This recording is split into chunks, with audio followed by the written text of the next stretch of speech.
Hey, if you're watching this, hit that like button and subscribe. Let me know in the comments where you are and what time it is for you right now. For me, the year is 1993. You wake up in the middle of a dense, silent forest, a damp chill seeping right into your bones. The first thing you feel isn't a soft mattress or a warm blanket, but the unforgiving cold earth pressing into your back.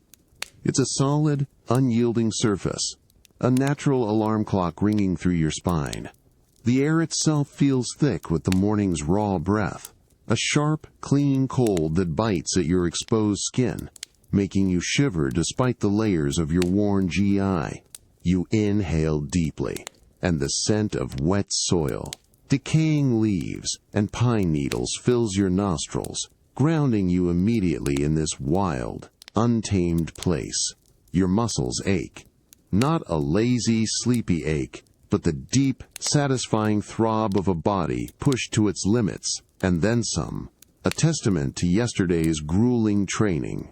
You feel the rough cotton of your GI against your skin, a familiar second skin that's as much a part of you as your own limbs. A distant rustle of leaves, maybe a small animal, breaks the heavy silence, followed by the soft, rhythmic gurgle of a hidden stream nearby. It's a symphony of cold and earth, a harsh but invigorating greeting to the new day. You push up slowly, first onto your elbows, then planting your hands firmly on the cold, damp ground. A faint crunch of dry leaves under your palms. You can feel the small, sharp pebbles through the fabric of your GI as you shift your weight. Your eyes flutter open, adjusting to the dim, filtered light that struggles to pierce the dense canopy overhead. Shadows still cling to the forest floor, making the world seem ancient and mysterious. You stretch, a long, deliberate movement that sends a jolt of energy through every tired muscle. It's a habit, a necessity, to coax your body awake, ready for whatever comes next. You rise to your feet, brushing bits of leaves and dirt from your GI without even thinking about it. Your breath puffs out in a small cloud in the frigid air, a visual reminder of the cold. The world around you isn't pretty in a manicured way. It's wild, raw, alive. Every tree trunk is rough, every patch of moss vibrant green. You take another deep breath, the cold air filling your lungs, sharpening your senses. This isn't just a place to wake up, it's a crucible, a stage for endless training, a silent partner in your journey. You look out into the veiled forest, and a quiet resolve settles over you. Every morning is a new beginning, a fresh challenge. It's just you, the earth, and the path ahead. You shift your weight, feeling the lingering stiffness in your hamstrings, a tight resistance from yesterday's relentless squats and high kicks. The cold forest air, still biting, seems to cling to your skin, making every joint feel a little reluctant to move. It's a familiar battle against your own body's protest, a quiet negotiation you have every single morning. Your breath, still visible in small puffs, reminds you of the chill, but a different kind of warmth is already beginning to stir within you. You settle into a low, wide stance, your feet firmly rooted to the damp forest floor, connecting you to the very earth. You close your eyes for a moment, drawing a deep, slow breath, pulling the cold, clean air deep into your core. You feel it then, a deep warmth starting just below your navel, a gentle hum of energy gathering, coalescing. It begins as a flicker, subtle at first, then intensifies, spreading outwards, a quiet fire kindling in your gut. It pushes against the stiffness, a counterforce to the morning's chill, awakening something ancient and powerful. Your hands come together, palms touching, then pull back sharply to your hip, charging, condensing that raw power. Your muscles tense, the initial stiffness momentarily forgotten, replaced by a surge of pure, focused intent. You visualize the flow, the release, the surge of energy. Your jaw clenches, a slight grunt escaping your lips as you focus every fiber of your being. With a guttural shout that rips through the morning quiet, cutting through the forest's silence like a blade, you thrust your hands forward, a blur of motion, precisely aimed at nothing and everything. A faint, shimmering blue light bursts from your palms, a tangible wave of pure energy tearing through the air. You can almost feel the slight resistance of the air itself, the way the invisible force pushes and displaces it. It vibrates the very leaves on the nearest trees, making them shudder slightly before the energy dissipates into the cool morning mist, vanishing as quickly as it appeared. You feel the subtle recoil in your shoulders, the tingling in your fingertips, a residual hum reverberating throughout your entire body, settling into your bones. The air where the energy traveled feels momentarily charged, perhaps a touch warmer, leaving a ghostly imprint of power. The stiffness hasn't vanished completely, but a new kind of warmth now pulses through you, a vibrant energy that pushes against the cold and the aches. It's a reminder that your body might protest, it might be raw and stiff, but the spirit, fueled by relentless training and unwavering focus, can always ignite a potent fire within. Every morning, with every deliberate motion and every surge of energy, you prove it to yourself. The sun beats down, a relentless hammer on your head, cooking the open training ground until the air shimmers above the parched earth. You breathe it in, a dry, dusty mouthful that coats your tongue and makes your throat feel scratchy. It's not the sharp, clean cold of the forest anymore, but a heavy, humid heat that clings to your skin, already slick with sweat. The scent of stirred earth, of dry leaves ground to powder, fills your nose as your feet shuffle, kicking up small clouds of fine reddish dust with every shift of weight. Across from you, your opponent, another dedicated soul, equally focused, moves with a fluid grace that belies the brutal heat. You watch their eyes, narrow slits of concentration, tracking every twitch of your shoulders, every subtle shift in your stance. The only sound, apart from your own ragged breaths, is the rhythmic scrape of bare feet on the dry ground, a harsh, insistent whisper beneath the drone of unseen insects. You crouch lower, anticipating, feeling the tension coil in your legs, ready to spring. Suddenly a blur of motion. A high kick whips through the air towards you, fast and powerful. You see it coming, the muscles in their thigh rippling, the bare foot arcing. There's no time for thought, only instinct. You parry, your forearm snapping up, meeting the impact with a sharp crack that vibrates all the way up to your shoulder. The force is considerable, a dull thud against bone and muscle, a quick sting that quickly fades into the familiar ache of combat. You feel the faint, sweaty contact, the brief, intense connection of bodies in motion. You immediately counter, a quick, low jab aiming for their midsection. They weave, just barely, the punch grazing their GI, a whisper of cotton against your knuckles. You feel the faint breeze of their evasion, the quick, agile lean away from your strike. There's a grunt, a short, sharp expulsion of air as they recover and retaliate, a flurry of rapid punches forcing you to step back, to guard, to absorb. Each impact is a solid, dull percussion against your forearms, your ribs, a constant reminder of the physical stakes.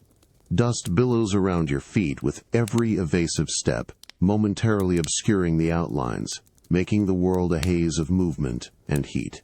Your heart pounds a drumbeat against your ribs, a frantic rhythm that echoes the quick exchange of blows. You can taste the salt of your own sweat, feel it dripping into your eyes, momentarily blurring your vision before you blink it away. There's a primal satisfaction in this dance of strength and skill, this honest exchange of power. The heat, the dust, the fatigue, it all melts away, leaving only the present moment, the raw intensity of the fight. This relentless push and pull, the constant demand for more, truly sharpens the blade. The impact hits you like a sudden, brutal wave. You feel the sharp, precise crack as your opponent's foot connects squarely with your ribs, right below your armpit. For a split second, everything goes white, a searing bolt of pain that steals your breath, leaving you gasping, your lungs refusing to obey. Then, with a jarring thump, you hit the hard, dusty ground, sending a shockwave through your entire body that rattles your teeth. The world spins, a chaotic blur of reddish-brown earth and bright, glaring sky. A high-pitched ringing fills your ears, like a distant, angry swarm of bees, drowning out all other sounds. Your cheek presses against the gritty, hot earth, and you can taste dust, dry and bitter, mixed with a coppery tang of fresh blood in your mouth. Your diaphragm feels locked, seized, a cruel vice preventing you from drawing a proper breath. You lie there, sprawled, winded and disoriented, the brutal force of the strike leaving you momentarily paralyzed. The sun, a relentless, punishing eye in the sky, glares down, making your eyelids feel heavy, your vision blurring at the edges. You can feel the rapid, frantic beat of your heart against the hard ground, a desperate, frantic rhythm against the dull ache blossoming in your side. It's a constant, throbbing reminder of the lesson just delivered, of the gap in your defense. Slowly, painfully, you push yourself up, grunting through the raw discomfort, your muscles screaming in protest with every strained movement. A low groan escapes your lips as you roll onto your hands and knees, then struggle to your feet. Your opponent stands a few yards away, chest heaving, sweat pouring down their face, but their stance is still solid, their gaze unwavering. Their expression isn't triumphant or boastful, it's focused, intense, reflecting the demanding nature of the training. A subtle, almost imperceptible nod of respect passes between you, a shared understanding of the effort involved. No words are exchanged, none are needed. The defeat, sharp and stinging, settles over you, a bitter taste on your tongue. But beneath that immediate sting, there's a flicker of something else, a deep, quiet understanding. You replay the moment in your mind, the blur of their movement, the subtle shift in their weight, the precise angle of their attack, details you missed in the heat of the moment. You spit out a mouthful of dust and a little more blood, the metallic tang sharp and real against your tongue. Your GI feels heavy, soaked with sweat, clinging uncomfortably to your skin, chafing where it rubs against your bruised ribs. Every move now is deliberate, slow, a careful renegotiation with your protesting body, assessing the damage, acknowledging the limits. You flex your fingers, clench your fists, feeling the residual tremor, the raw power of their strike still an imprint in your memory, a blueprint of something you need to overcome. It's not just a physical pain, it's a mental sting, a direct challenge to your own perceived limits, urging you to push further. You stand, bruised but far from broken, meeting their unwavering gaze. This intense, physical struggle isn't just about winning or losing in the moment. It's about the sharp, undeniable taste of what you lack, the precise angles where you need to improve, where your defenses faltered. Every blow absorbed, every misstep, every moment of weakness carves out a deeper, more refined understanding of yourself and your art.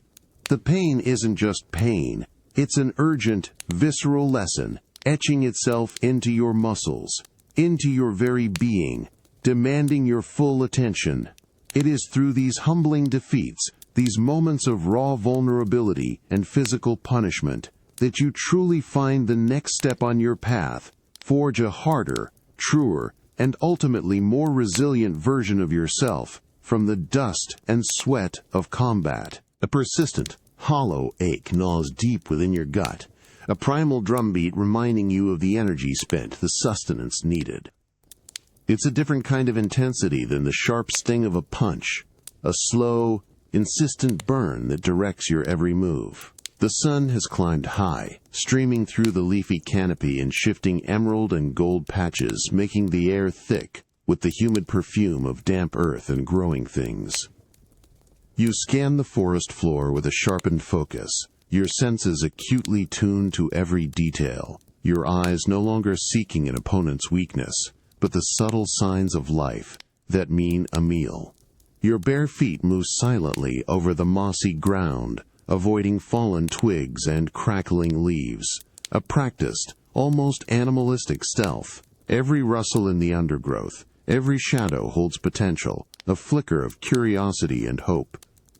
You pass by a cluster of vibrant red berries, but your gut instinct, honed by years of living off the land, whispers caution. They are too bright, too perfect, a silent warning. You understand the language of the wild, the subtle cues of what nourishes and what poisons. Your tongue feels thick, craving something to quell the emptiness, to reignite the dwindling fire within. You spot a small stream glinting through a break in the trees, its soft gurgle a welcome sound. You drop to one knee at its bank, scooping up a handful of crystal-clear water. It's cool and clean, rinsing the dryness from your mouth and throat, a momentary balm against the hunger. You let it trickle down your chin, feeling the refreshing chill against your sweat-damp skin before you cup another handful. As you rise, your gaze drifts to a gnarled old tree near the water's edge, its branches heavy with dark, almost purple fruit. You approach cautiously, examining the fruit, feeling its firm skin, inhaling its sweet, earthy scent. This feels right. You pluck a few, bringing one to your lips. The first bite is tart, a burst of wild sweetness, and a hint of something deeper, grounding. The juice fills your mouth, invigorating your taste buds, sending a small, quiet jolt of satisfaction through your hungry body. You chew slowly, savoring the texture, the simple, honest flavor of the forest's bounty. You continue to eat, feeling the slow, gentle return of strength, the receding ache in your stomach, replaced by a growing warmth. The act of finding, of consuming, is a meditation in itself. Every mouthful is a victory, a renewal, a direct connection to the raw, sustaining power of the earth. You understand that true strength isn't just forged in combat, but also meticulously rebuilt, patiently nurtured, from the very foundations of the world around you. This quiet, vital rhythm of seeking and finding, of absorbing and becoming, is as crucial to your path as any punch or kick. You bite into another one of the wild fruits, its dark, taut skin yielding with a satisfying, soft pop. The tart sweetness floods your mouth, a vibrant burst against your tongue that wakes up your senses after hours of dry, dusty air. You feel the cool, firm flesh, pulpy and rich, sliding down your throat, bringing immediate relief to your parched esophagus. Each mouthful is more than just flavor. It's a quiet victory against the gnawing emptiness in your stomach, a deliberate act of replenishing the reserves you burned through earlier. You find a smooth, sun-warmed rock near the whispering stream, settling down onto its surface. The warmth seeps through the worn fabric of your GI, a comforting counterpoint to the subtle chill that still lingers in the deeper shade. Above you, the slight breeze rustles the leaves, a soft, soothing whisper that blends with the gentle murmur of the water. You take your time, savoring each piece of fruit, conscious of the simple luxury of fresh, clean sustenance. The juice drips onto your fingers, sticky and sweet, and you wipe them clean on your GI, a small, practical gesture. Slowly, deliberately, you consume your humble meal, feeling the subtle shift within your stomach. The hollow ache, that persistent drumbeat of hunger, begins to recede. It's replaced by a gentle, steady warmth that spreads outwards, radiating from your core through your limbs. Your muscles, still sore and tight from the morning's intense sparring, seem to relax, releasing some of their tight knots with each passing minute. The faint throb in your bruised ribs lessens, a quiet reassurance that your body is beginning its repairs. A quiet energy begins to flow, not the explosive power of a Kai punch, but a deep, foundational strength. It feels like your very cells are drinking in the nourishment, rebuilding, re-energizing. The metallic taste of dust and struggle from earlier fades, replaced entirely by the clean, honest taste of the earth's bounty. You close your eyes for a moment, simply existing in this state of quiet replenishment, the sounds of the forest becoming a soft lullaby around you. The mind, once preoccupied with the search for food and the lingering pangs of hunger, now feels clearer, more focused, a blank slate ready for the next challenge. This simple act of nourishment, drawn directly from the wild, is a potent reminder. It's not just about what you can do, the punches you can throw, the energy you can unleash. It's also about what you need to simply be, to endure, to patiently rebuild yourself, piece by essential piece, from the ground up. This quiet communion with nature, this humble feast, is as crucial to your path as any moment of intense training, anchoring you deeply to the world and to your own resilient spirit. A wall of scent hits you first, sharp and overwhelming like a physical blow. It's not the clean, earthy smell of the forest, nor the dry dust of the training ground. This is a riot of concentrated aromas, the sweet, cloying whisper of cinnamon, the pungent bite of cumin, the fiery sting of chili, all woven together with something exotic and floral. A heady mix that makes your nostrils flare and your eyes water slightly. You're plunged into the heart of a bustling, foreign bazaar, a vibrant chaos that attacks every one of your senses at once. The air is thick, humid, and heavy with the combined breath of hundreds of people. You move through a narrow alleyway, constantly jostled by a nameless, faceless crowd. Bodies press in on all sides, a constant, shifting wall of humanity. You feel the rough texture of unfamiliar fabrics brushing your GI, the fleeting warmth of another person's arm against yours, the subtle, insistent push of the throng urging you forward. Overhead, strips of colorful cloth are strung like banners, casting the lane in a kaleidoscope of shifting, dappled light and shadow, making everything feel both vibrant and slightly disorienting. Sounds bombard you from every direction, the insistent, rhythmic calls of vendors hawking their wares, a distant, high-pitched flute melody, the clang of metal on metal from a nearby smith, the chatter of a dozen different languages blending into an incomprehensible roar. It's a relentless symphony of noise, a stark contrast to the quiet solitude you usually seek. Your ears, accustomed to the subtle rustle of leaves or the sharp impact of a strike, struggle to filter this constant, deafening clamor.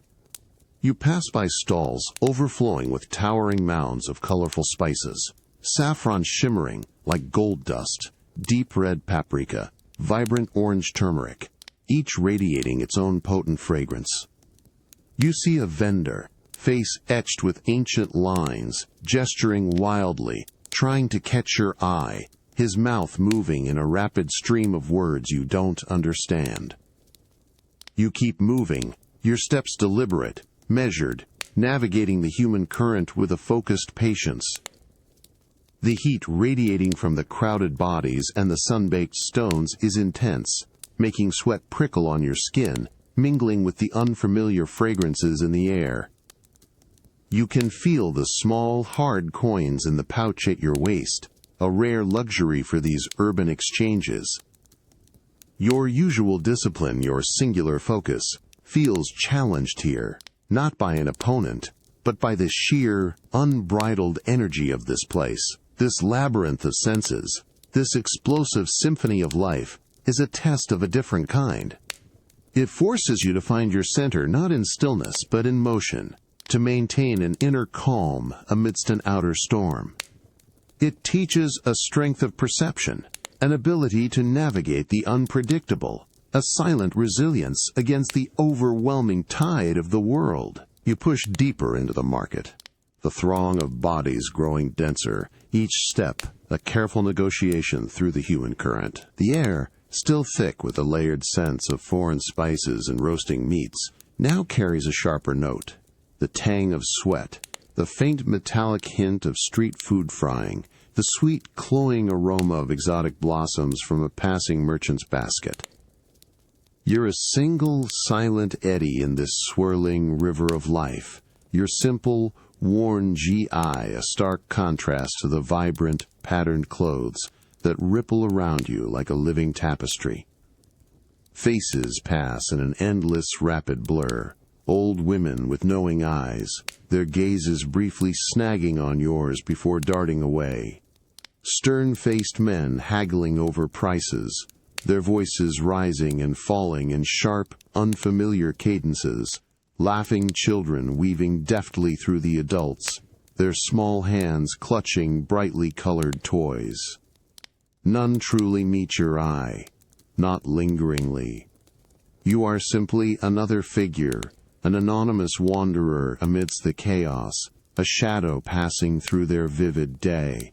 The feeling is strange, a kind of potent invisibility where you are physically pressed in on all sides, yet utterly alone in your internal world. You feel the slight brushing of a woman's embroidered sleeve against your arm as she rushes past, then the bump of a heavy basket against your leg. There's a constant, low murmur of conversation, a cacophony of foreign tongues that washes over you, incomprehensible but alive. You hear a snippet of a high-pitched argument from a nearby stall, then the sudden, booming laugh of a man whose face is hidden by a stack of rugs. It's all noise, all movement, a vibrant tapestry of lives unfolding around you, and you are merely an observer, a quiet ghost in their bustling reality. Your senses, usually so attuned to the subtle shifts of an opponent or the whisper of the wind, are now overwhelmed by the sheer volume of unfiltered input. You try to anchor yourself, to find a rhythm, a single focal point, in the relentless surge. You notice the precise, intricate weave of a silken scarf draped on a stall, the way the light catches the intricate gold thread. You observe the deliberate, practiced movements of a baker kneading dough in a tiny open shop, his hands moving with the same focused intention you bring to a punch. These small, concentrated observations become your anchors, pulling you back from the brink of sensory overload. This feeling of being a stranger, a solitary figure moving through a sea of vibrant, oblivious lives, isn't a burden. It's a unique space, a quiet pocket of observation where you can simply be. You absorb the energy, the pulse of this alien world, without becoming entangled in it. You are present, yet detached, a transient spirit traversing the vibrant currents of humanity, always searching, always learning, always on the path. The biting chill hits you instantly, a sharp, invisible knife slicing through the thin fabric of your GI, chilling you to the bone. It's not the damp cold of the forest morning, but a dry, absolute cold that seems to strip the warmth right out of the air. You stand alone on a vast, undulating canvas of sand, stretching endlessly in every direction under a sky so profoundly dark it feels like an inverted ocean. Above you, countless stars blaze with an intensity you rarely witness, sharp, tiny pinpricks of icy light against the velvet black. A faint, almost imperceptible whisper of wind snakes around your ankles, stirring the fine grains of sand, a ghostly caress that makes you shiver involuntarily. The silence is immense, heavy, broken only by the distant mournful cry of some nocturnal creature, a sound that seems to echo the vast emptiness around you. Your breath plumes out in frosty white clouds, dissipating quickly into the frigid air. You feel the fine, cool grit of the desert floor beneath your bare feet, each grain a silent testament to ancient, forgotten winds. You pull your arms in close, trying to conserve what little warmth your body generates. Your lips feel chapped, your skin taut and dry in the arid air. This is a place of extremes, a crucible designed to test endurance, not with the frenetic energy of a fight, but with the slow, persistent siege of the elements. You close your eyes for a moment, focusing inwards, consciously drawing upon that familiar wellspring of inner heat. It begins as a faint ember deep in your core, a warm thrumming that slowly, steadily pushes back against the external chill. You open your eyes again, gazing up at the infinite tapestry above. Each star seems to pulse with its own silent power, a reminder of forces far grander than any earthly struggle. You feel a profound sense of insignificance, yet paradoxically, a deep connection to something immense and eternal. The vastness of the desert, the chilling embrace of the night, strips away all distractions, leaving only the raw, undeniable truth of your own presence. You shift your weight, settling deeper into your stance, a silent anchor against the sweeping emptiness. The cold persists, a constant, uncompromising companion, but it no longer feels like an enemy. Instead, it becomes a mirror, reflecting the quiet fire you must constantly tend within yourself.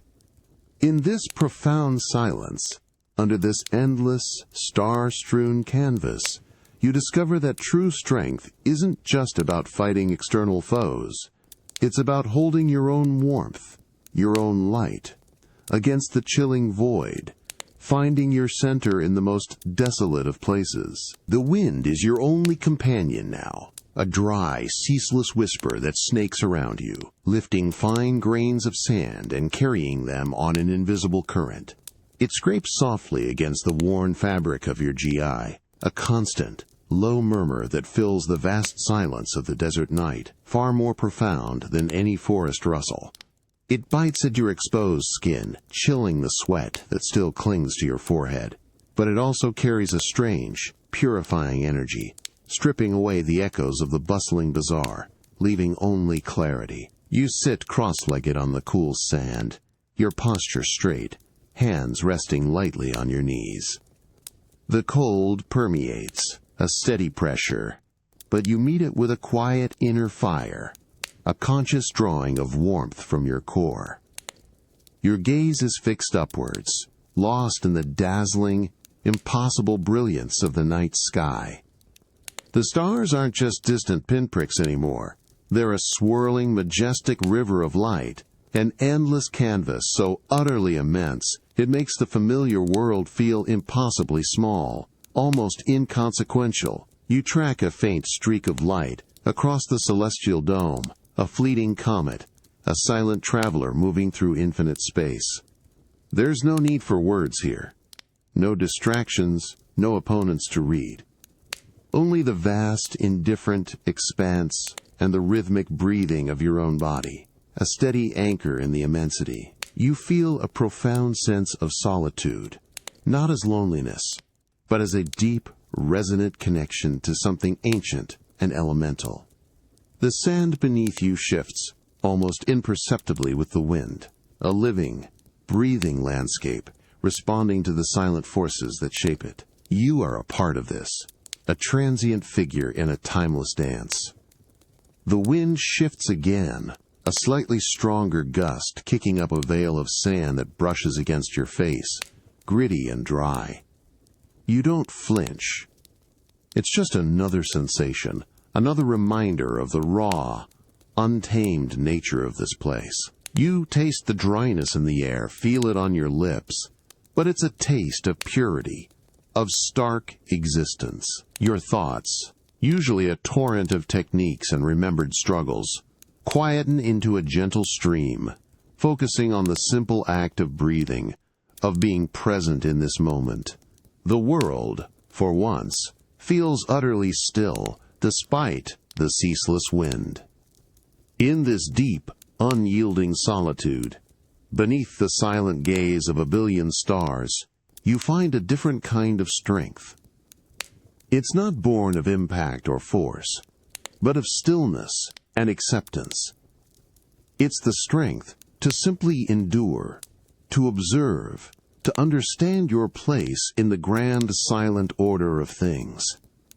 This vast, empty desert canvas, under its breathtaking celestial dome, reveals that true power isn't just in what you can conquer, but in what you can humbly absorb and integrate, in finding an unshakable quiet within the immensity of the world. The air crackles with an almost palpable tension, thick with the scent of stale beer, damp concrete, and the metallic tang of something sharper, adrenaline. You stand in the center of a makeshift arena, a grimy patch of alleyway illuminated by the flickering, unreliable glow of a single street lamp. Shadows dance, stretching and shrinking with every hesitant movement, making the edges of the scene feel dangerous and unpredictable. The ground beneath your bare feet is cold, rough asphalt, littered with forgotten debris, a stark contrast to the soft earth or shifting sand. A ring of faces presses in, a tight circle of anticipation. There murmurs a low, guttural hum that vibrates through the narrow space. You feel their collective gaze, a mixture of curiosity, hunger for spectacle, and something more primal, a silent demand for action. Your opponent, a broad-shouldered figure whose face is obscured by the poor light, shifts their weight, radiating a raw, untamed energy. You can feel the heat coming off them, the coiled tension in their posture, a readiness to strike. This isn't a sparring match.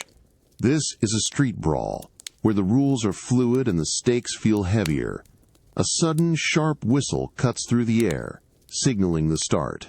You move first, a low, quick kick aimed at their lead leg. They block it with a grunt, the impact reverberating up your shin, a familiar dull ache. Immediately they counter, a wild, sweeping punch that you duck under, feeling the faint whoosh of displaced air as their fist sails past your ear. The crowd around you lets out a collective gasp, then a roar of approval, feeding the intensity, urging you both on. The rhythm here is different, less precise, more visceral, a brutal exchange of instinct and raw power. You land a solid jab to their shoulder, hearing a choked sound of surprise, feeling the satisfying thud of your knuckles against bone and muscle.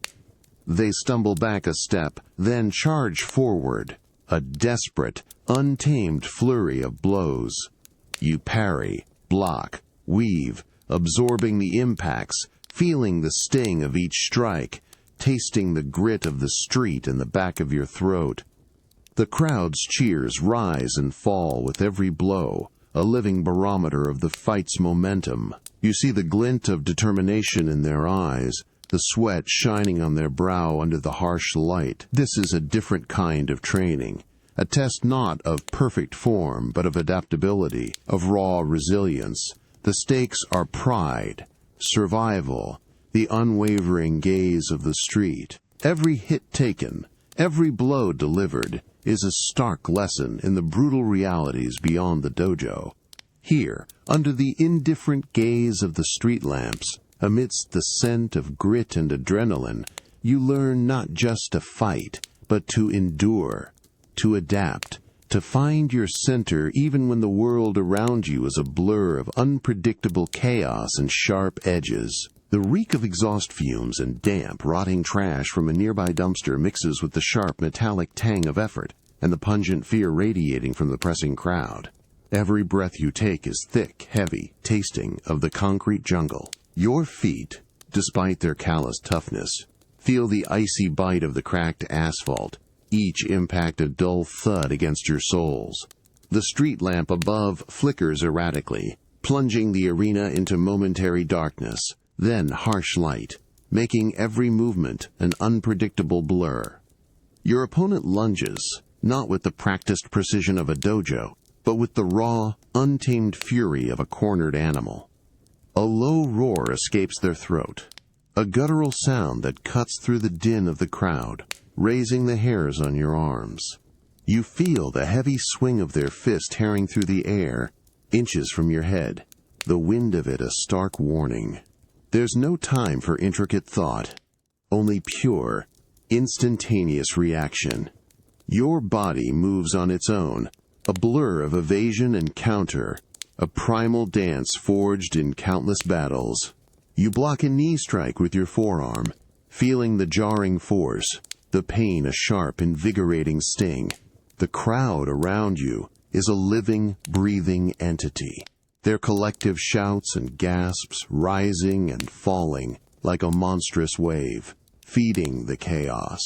You hear the sharp smack of skin on skin, the grunt of effort, the occasional cry of disappointment or triumph from the onlookers.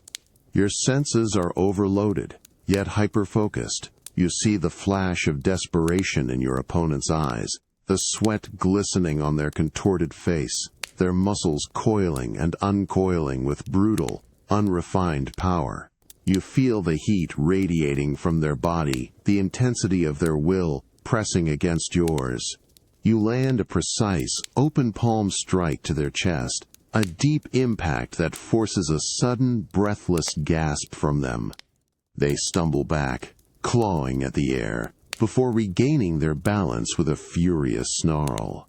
They charge again, a wild, grappling attack, aiming to pull you close, to pin you against the rough brick wall. You twist, spin, using their momentum against them, feeling the brush of coarse fabric, the momentary, intense contact of bodies locked in struggle. Your own heart hammers against your ribs, a frantic drumbeat of pure adrenaline.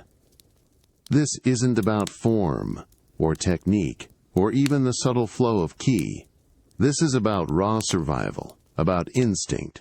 It's about reading the unpredictable, absorbing the unrefined, and finding a deeper, more visceral kind of strength. Here, in the concrete labyrinth, under the indifferent glow of a dying street lamp, amidst the grime and the shouts, you confront the primal core of combat itself, understanding that true mastery demands not just precision, but the untamed courage to face the unpredictable, to embrace the chaos, and to emerge, even bruised, with a clearer, more grounded sense of who you are, stripped bare of all pretense. The roar hits you first, a deafening, visceral force that seems to shake the very ground beneath your feet. It's not a sound you hear, but a sound you feel, vibrating through your chest, rattling your teeth. You're standing at the base of a towering waterfall, a thundering curtain of icy water plunging down from dizzying heights, smashing into the pool below with a ceaseless, furious energy. The air is thick with a chilling mist, a fine, cold spray that immediately dampens your GI and prickles your skin, stealing your breath with its sheer intensity. You take a deep breath, and the air filling your lungs is frigid, wet, and sharp, tasting clean and wild. The scent of wet rock, algae, and raw power fills your nostrils, exhilarating and overwhelming. Your eyes are drawn upwards, watching the endless cascade, a mesmerizing blur of white and green. The sheer volume of water, its relentless force, is a profound display of nature's untamed might. You feel the constant, heavy tremor in the earth, a deep resonance that settles into your bones, a reminder of the power you seek to understand, to channel. You walk towards the crashing water, each step deliberate on the slippery, moss-covered rocks. The mist intensifies, clinging to your eyelashes, making your vision slightly hazy at the edges. The cold isn't just external.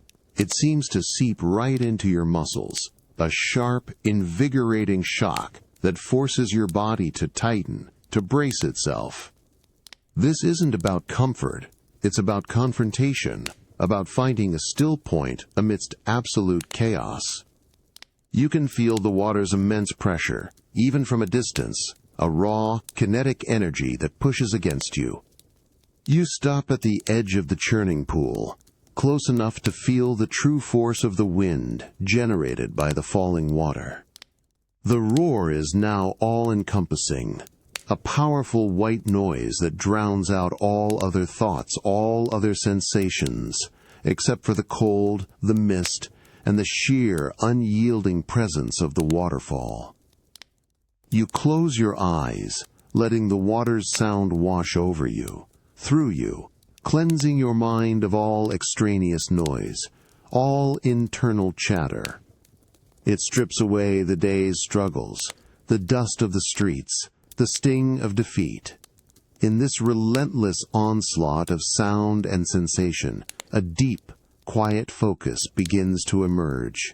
It's a paradox.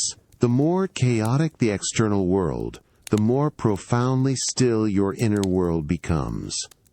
This is where clarity is forged, where the mind, sharpened by the cold and the roar, can truly understand its own resilience. The waterfall isn't just a natural wonder. It's a living teacher, a dynamic crucible for the spirit, demanding absolute presence, absolute surrender, and absolute focus. You stand there, a lone figure dwarfed by nature's might, absorbing its raw power, finding your own steady pulse within its furious heart. You stand there, a solitary figure against the monumental force of the waterfall. The roar is an absolute presence, a solid wall of sound that presses against your eardrums, vibrating through your entire skull. It obliterates all other noise, all external distractions, leaving a raw, pure auditory field. The icy mist continues its relentless assault, soaking your GI, chilling your skin right down to the bone, stealing your breath with its sheer intensity, but you no longer fight it. Instead, you let it wash over you, a constant, physical reminder of the world's immense, untamed power, a cold, wet embrace. You take a deep breath, deliberately relaxing your shoulders, feeling the tension drain away with each slow exhalation. The frigid air filling your lungs feels sharp, clean, awakening every single cell, pushing away the lingering fatigue from previous struggles. You consciously draw your focus inwards, past the external chaos, past the biting cold that attempts to seep into your very core. You feel the familiar warmth begin to coalesce in your hara, a steady, potent heat that pushes back against the chill, a quiet, unyielding fire burning brightly within you. It's not about ignoring the waterfall or wishing it away, but about integrating its ceaseless energy, letting its powerful, rhythmic hum become a part of your own deeper pulse, a deep, resonant vibration that synchronizes with your heartbeat, a powerful and unwavering anchor. Your mind, moments ago a scattered echo chamber of memories and future tasks, now feels clearer, sharper, more focused than it has all day. The overwhelming roar transforms from a chaotic assault into a deep, powerful drone, a constant, rhythmic force that lulls your scattered thoughts into a singular, unwavering point of attention. You perceive the subtle ebb and flow of your own breath, the steady, resilient pulse of blood through your veins, more acutely, more intimately than before.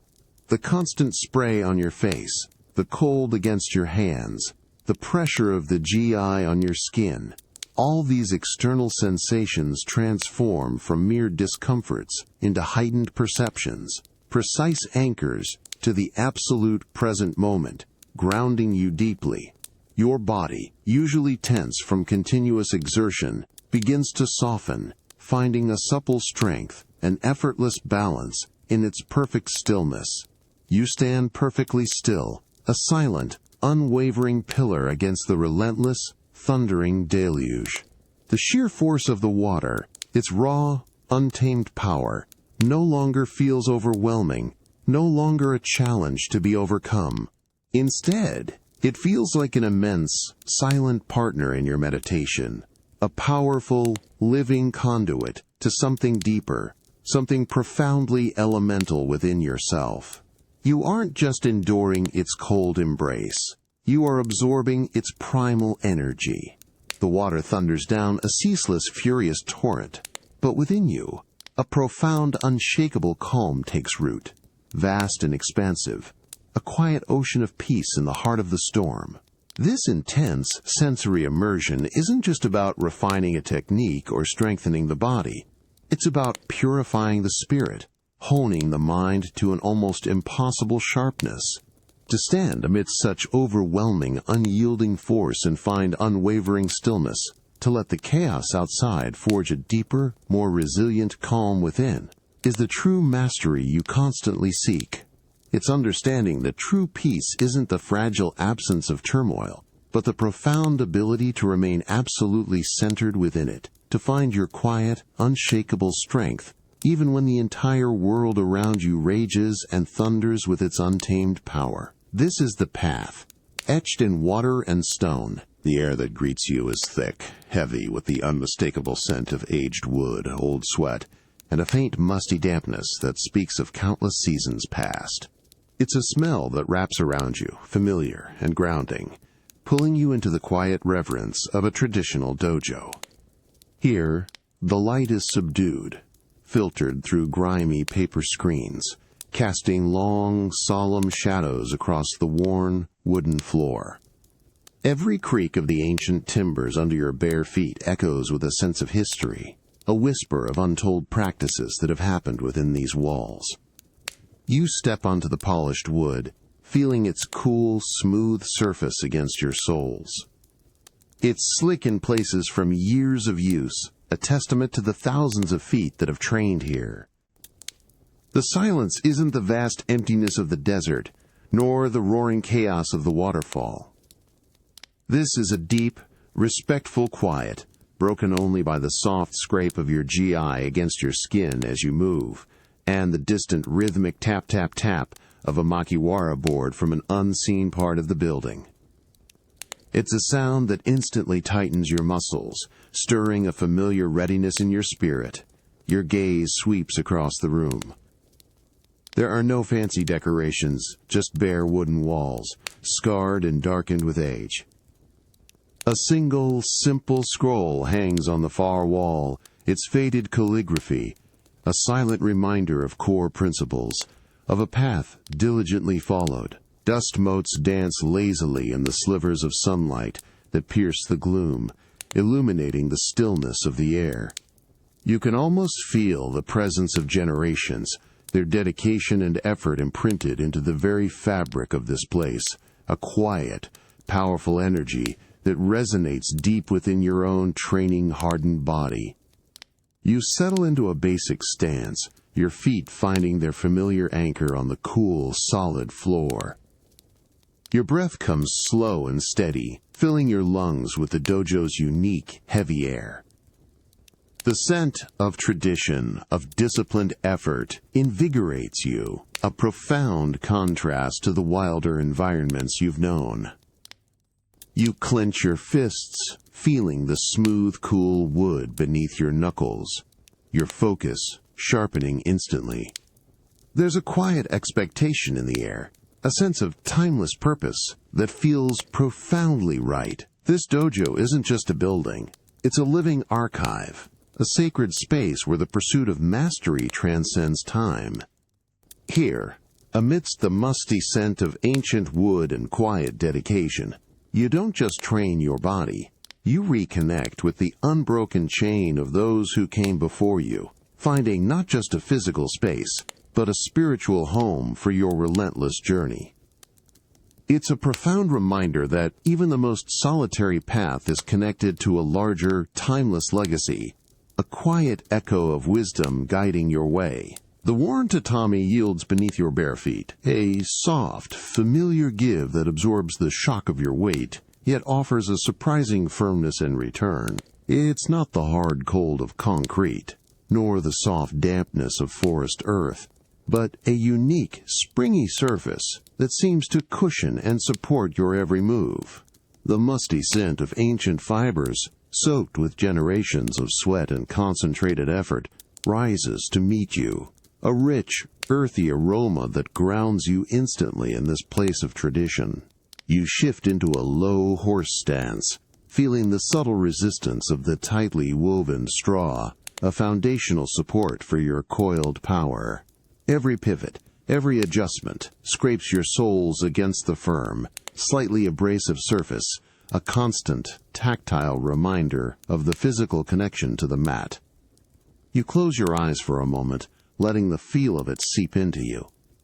You can almost trace the faint, dark imprints where countless feet have stood, countless stances perfected, an invisible map of dedication left by those who walked this path before you. The silence of the dojo wraps around you, deeper now, punctuated only by the soft brush of your GI as you move, and the steady rhythm of your own breathing. You execute a series of slow, deliberate blocks, each movement precise, controlled, feeling the faint vibrations through the mat with every planted foot. The tatami responds, a quiet companion, absorbing the energy of your movements, then returning it, pushing back with a subtle resilience that encourages strength. This interaction is a silent conversation, a constant feedback loop between your body and the very essence of the dojo.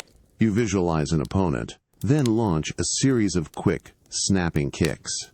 Each strike makes the tatami sigh faintly as your foot connects with the air, then thuds softly as you land. You feel the cool, firm surface beneath your toes as you balance, then the steady support as you recoil and reset. It's a dance of control and release, a continuous flow of energy that the worn mats have witnessed countless times. You can almost sense the echoes of other masters, their movements ingrained in the very fibers, guiding your own form, pushing you to greater precision. This isn't just a floor, it's a living canvas, etched with the invisible footprints of dedication, discipline, and relentless pursuit.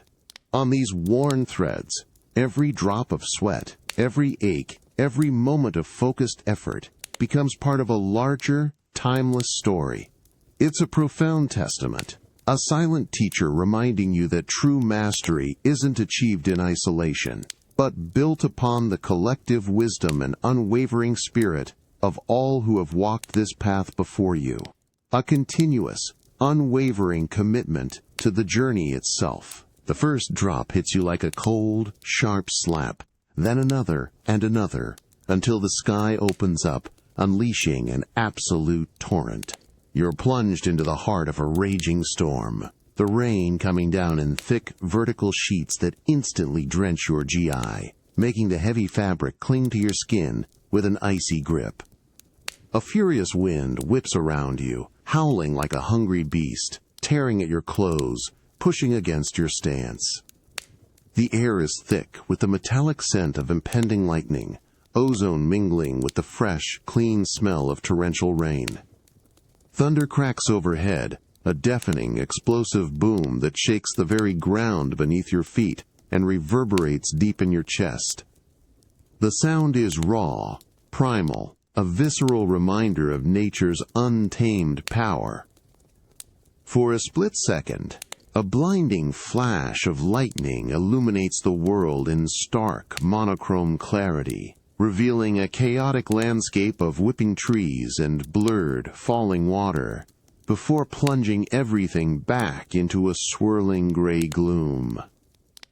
The rain batters your face, stinging your eyes, making it almost impossible to see beyond a few feet. Your bare feet sink slightly into the soft, muddy ground, the cold, slick earth squelching around your toes with every shifting movement. The water streams down your face, into your eyes, mingling with the sweat that instantly forms on your brow despite the chill. Your hair is plastered to your forehead, heavy and cold. Every breath you take is a gasp of cold, wet air, tasting of rain and ozone, a constant struggle against the storm's overwhelming force. You feel the water running in rivulets down your neck, soaking into your belt, making your entire body feel heavy, saturated. You raise your arms, adopting a defensive stance not against an opponent, but against the very elements.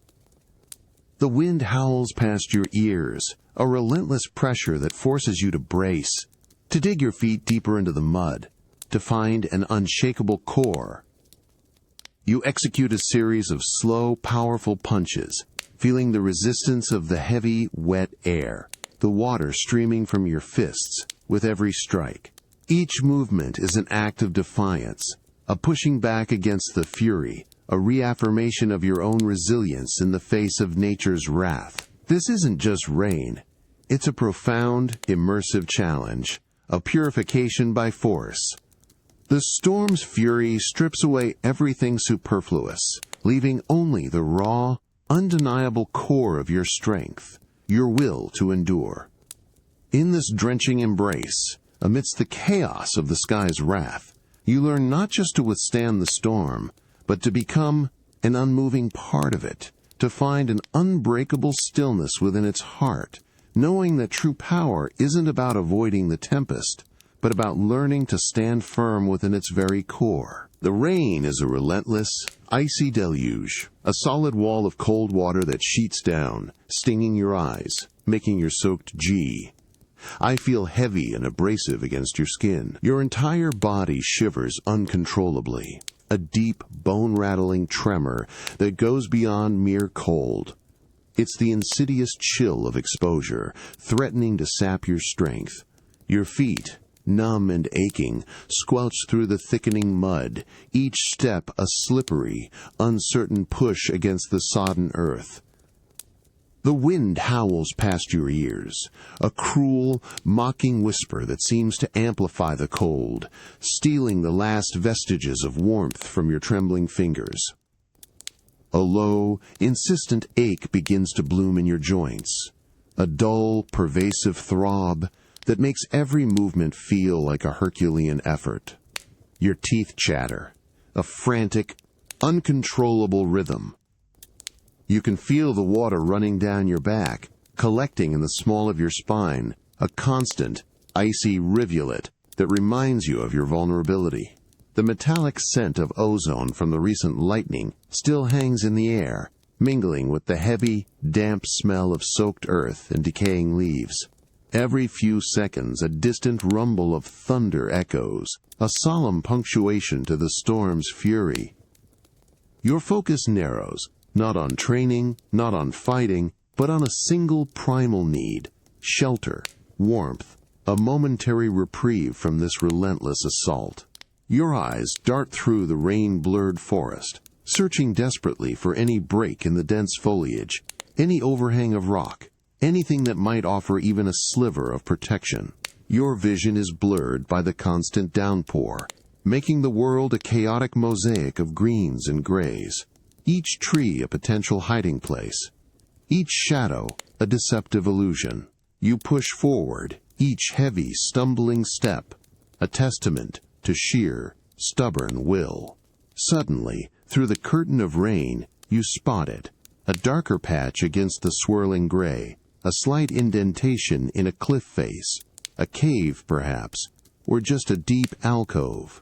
A surge of desperate hope, a tiny flicker of warmth, ignites within your chest, pushing back against the encroaching numbness. You quicken your pace, your sore muscles protesting with every strained movement, but the promise of even temporary refuge drives you onward.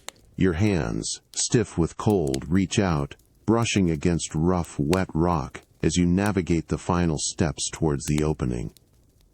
You duck inside, feeling the immediate, albeit subtle, drop in the wind's intensity, the slight lessening of the driving rain.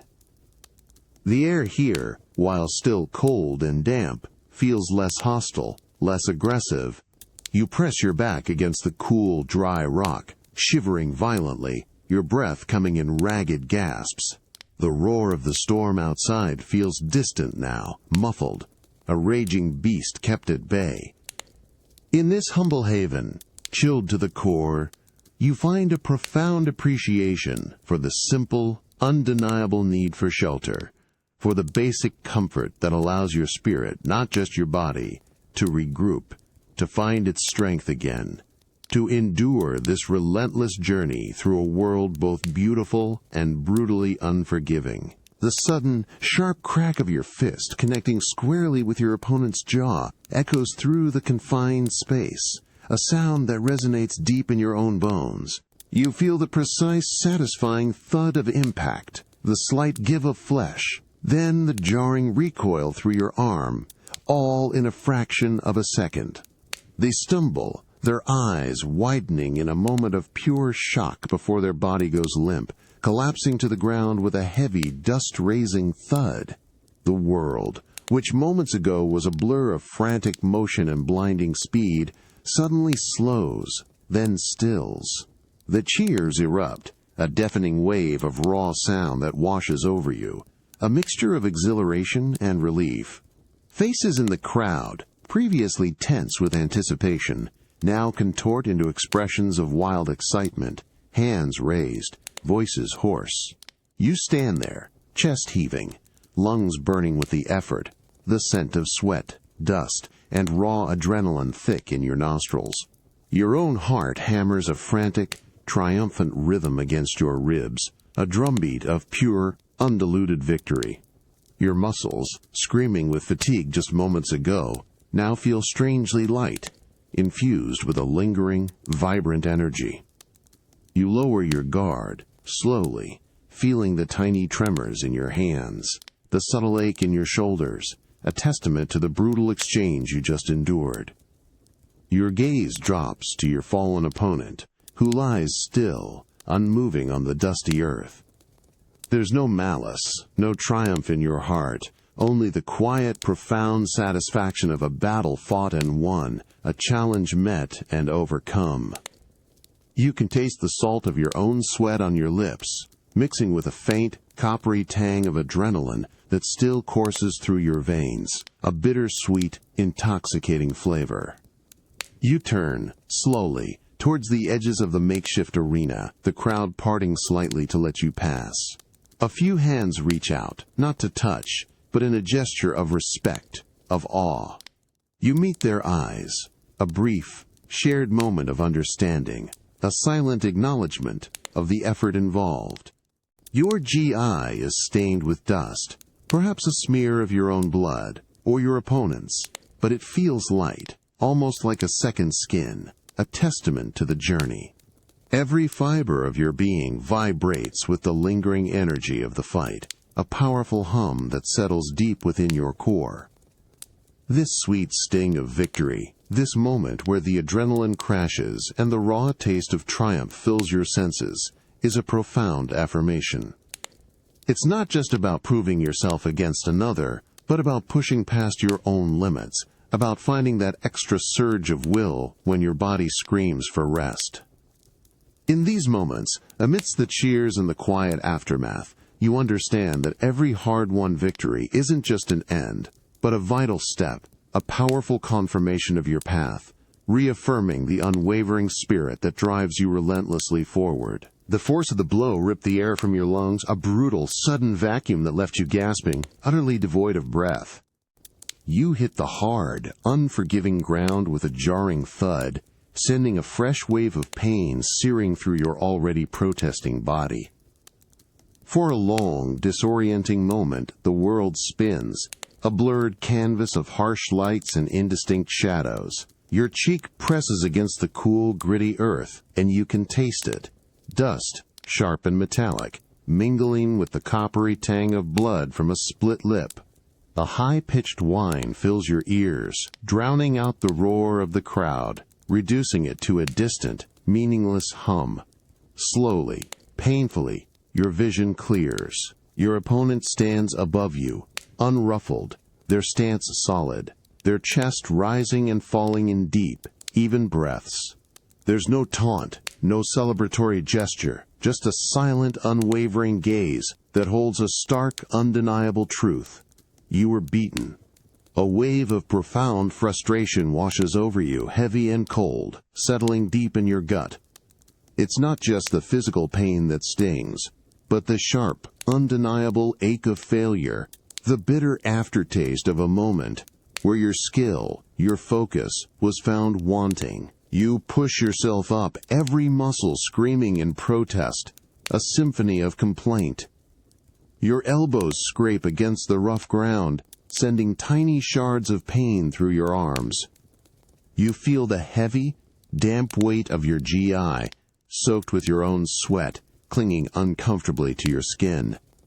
The air, thick with the scent of effort and lingering tension, feels heavy, almost oppressive. You glance at your trembling hands, flexing your fingers, feeling the residual tremor, a testament to the raw power that brought you down. As you rise, slowly, deliberately, you replay the decisive moment in your mind, a sudden, stark clarity piercing through the haze of discomfort. You see the opening you missed, the fraction of a second you hesitated, the subtle shift in their weight that you failed to recognize. It wasn't just brute force, it was a precise, calculated strike, perfectly executed.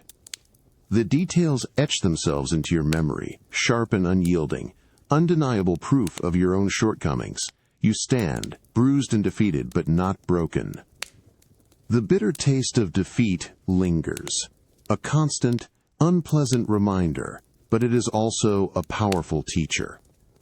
This raw, humiliating experience isn't an end. It's a necessary, painful lesson. It demands introspection, relentless analysis, and a renewed commitment to the path.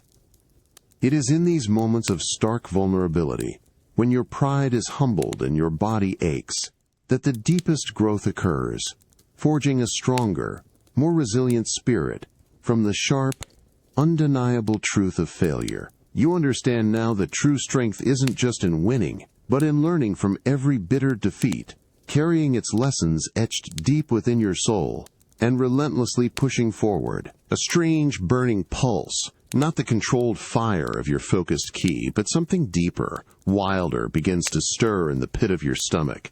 It feels raw, untamed, a searing current that spreads through your veins like wildfire, both exhilarating and terrifying. The air around you, usually clear, now seems to shimmer with a faint reddish haze at the very edges of your vision. You draw a sharp, involuntary breath, feeling a low growl threaten to escape your throat, a sound not of effort, but of something primal. Memories flash before your mind's eye, past defeats, the sharp sting of humiliation, the raw, undeniable urge to crush opposition, to dominate absolutely. They feed this escalating inferno, each recollection fanning the flames of an ancient, potent power. It's a hunger you recognize, a darkness you constantly battle, the whisper of the Satsui no Hado, beckoning. You feel a tremor run through your body, not from fear, but from the immense, surging energy threatening to overwhelm your senses, to consume your very core. Your hands clench into fists without conscious command, knuckles white, trembling with an almost violent energy.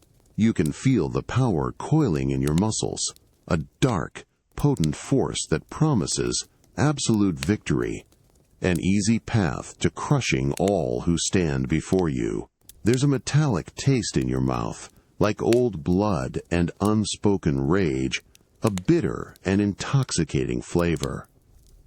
The world feels sharper, more vivid, but with a dangerous edge, every shadow seeming to lengthen, to deepen, to become an inviting void. It's a silent whisper in the back of your mind, a seductive promise. Just let go, it urges. Unleash. Give in to the impulse to conquer, to destroy. You fight it, consciously drawing on your years of discipline, your training, the teachings of humility and balance. You try to push it back, to reclaim the calm, controlled flow of your true power, your breath becoming ragged with the effort. But it claws at you, a hungry beast demanding release, its fierce current pushing against the dam of your will, threatening to burst free and sweep away everything in its path. This burning pulse, this undeniable echo of the Satsui no Hado, is a constant battle, a deep-seated truth within your spirit. It's a power that beckons always, a shadow reminding you that true strength isn't just about what you can unleash, but what you choose to control. It's about the relentless, internal fight against the seductive call of absolute dominance, understanding that the path of mastery is one of unwavering self-control, a never-ending journey to command the darkness within, rather than be consumed by its overwhelming fire. The burning pulse intensifies, not a gentle warmth now, but a searing heat that threatens to consume you from the inside out. It's a furious energy, raw and uncontrolled, surging through every nerve, tightening every muscle, making your entire body tremble on the edge of violent release. Your jaw clenches so hard your teeth ache. The air feels thinner, hotter, and the familiar scent of your GI is replaced by the metallic tang of rage, a scent that seems to originate from deep within your own being. A wave of vivid, fragmented images assaults your mind. Opponents sneering, the sting of a decisive blow, the fleeting thought of crushing defiance. They aren't just memories, they're fuel, fanning the dark flame within. A low growl vibrates deep in your chest, a primal sound on the verge of escaping, threatening to rip through the air. You fight it, clenching your fists, digging your bare toes into the earth, trying to anchor yourself, to find purchase against the relentless surge of destructive power. You draw a ragged breath, the effort immense, feeling the wild current of the Satsui no Hado clawing at your resolve, whispering promises of unbridled strength, of effortless victory. It's a seductive, terrifying allure, a voice that promises an end to struggle, an end to weakness. Your vision blurs at the edges, the world seeming to darken, to shrink, until only this inner battleground remains, a swirling vortex of light and shadow, control and chaos. You feel a deep physical resistance in your muscles, a desperate tightening against the urge to unleash, to surrender. Sweat, cold and clammy, prickles your skin, a stark contrast to the inferno raging within. Your heartbeat pounds against your ribs, a frantic, desperate rhythm that echoes the struggle for control. You force your mind to focus on the teachings, on the path of discipline, on the balance between power and restraint. It's a conscious, agonizing effort to redirect the furious energy, to push it back down, to reassert your will over this potent, dark current. Each breath is a struggle, each moment an act of profound, unyielding defiance against the raw temptation to simply let go. This isn't a fight against an external foe. It's a brutal, internal war, a constant testing of your very essence. The Satsui no Hado is always there, a powerful, dark undercurrent, a vivid reminder that true mastery is not merely about wielding power, but about understanding its destructive potential and choosing every single moment to control it, to refine it, to prevent it from consuming you.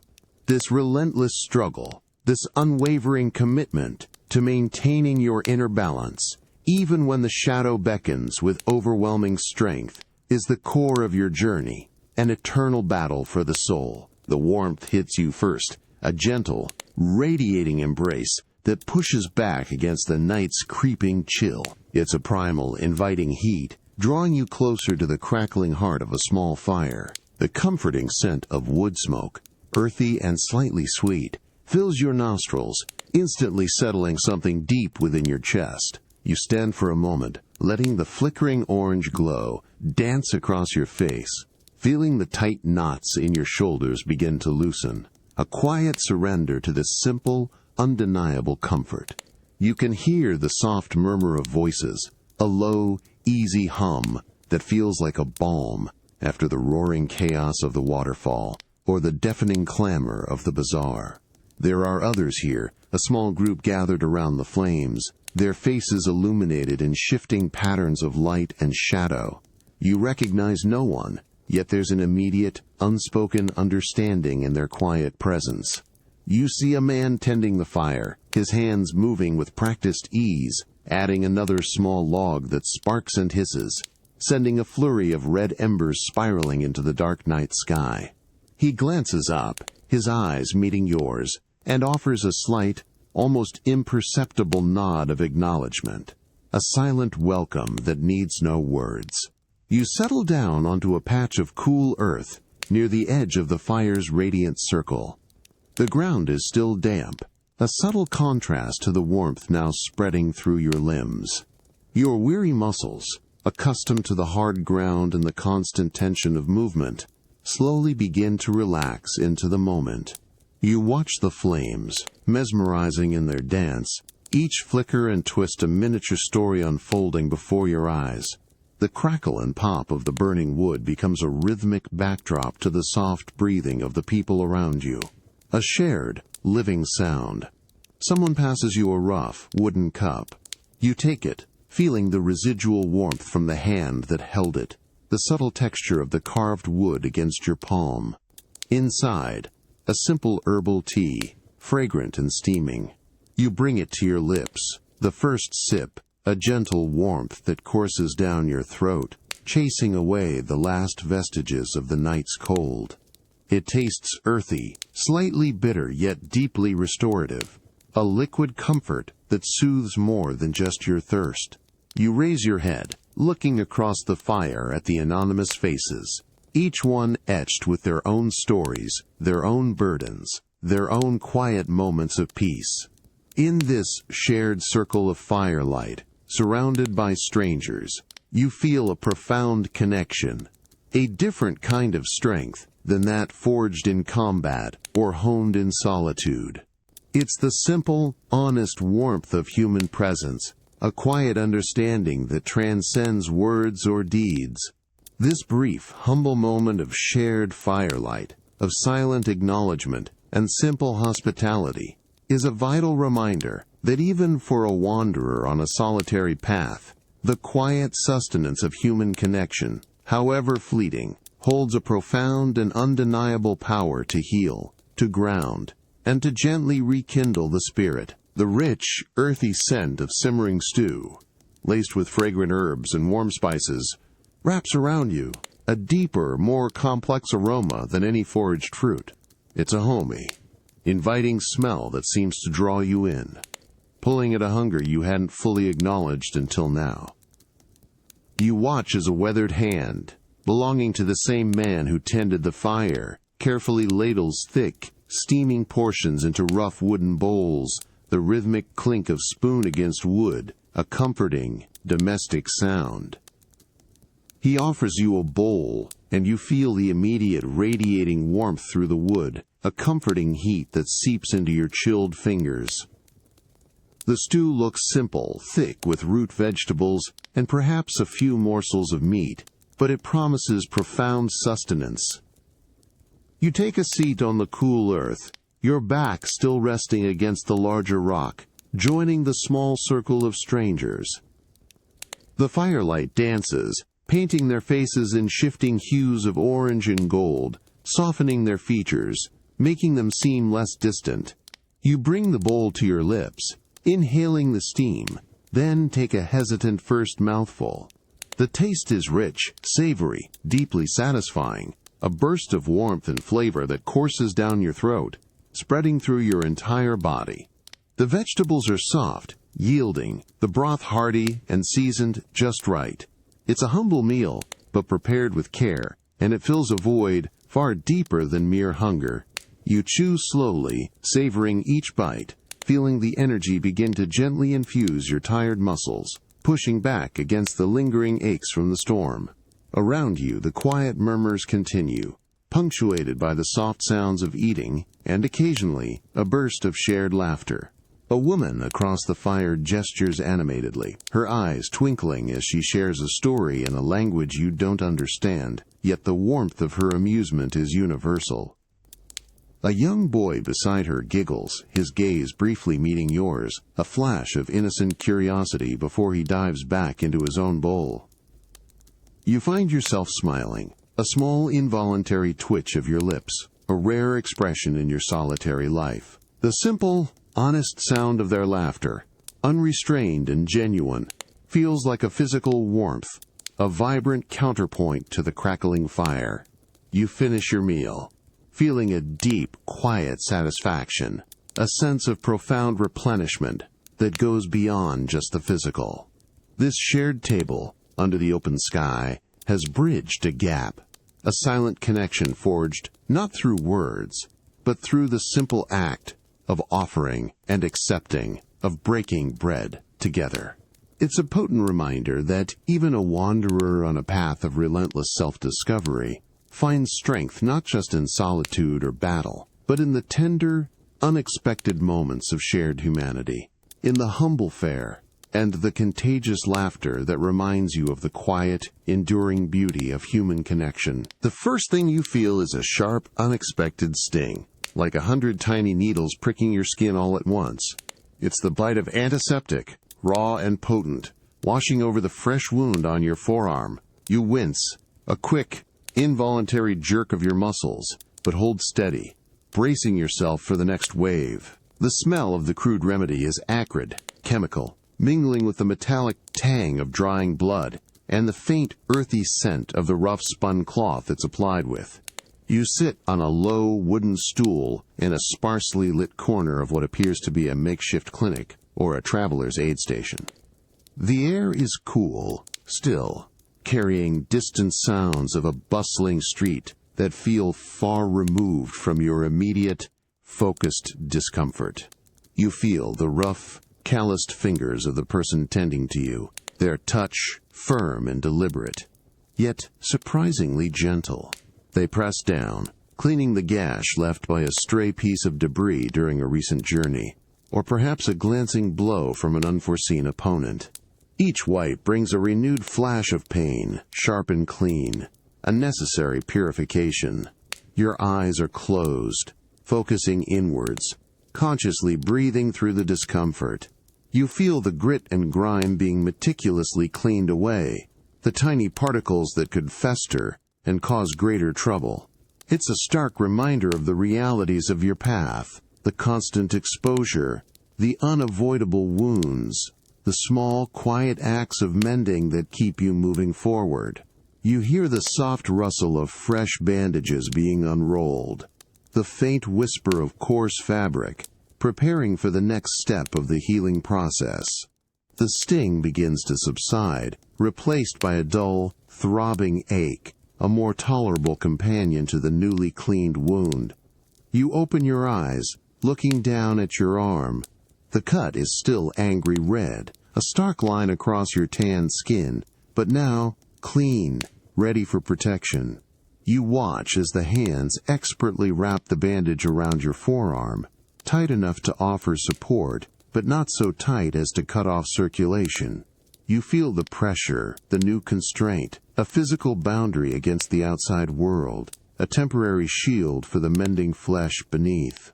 This crude act of healing, the sharp bite of antiseptic and the careful wrapping of bandages, is more than just mending flesh. It's a necessary pause, a moment to acknowledge vulnerability, to attend to the body that serves as your most vital tool. It's a quiet testament to resilience, a reminder that even the strongest spirit depends on a carefully maintained vessel.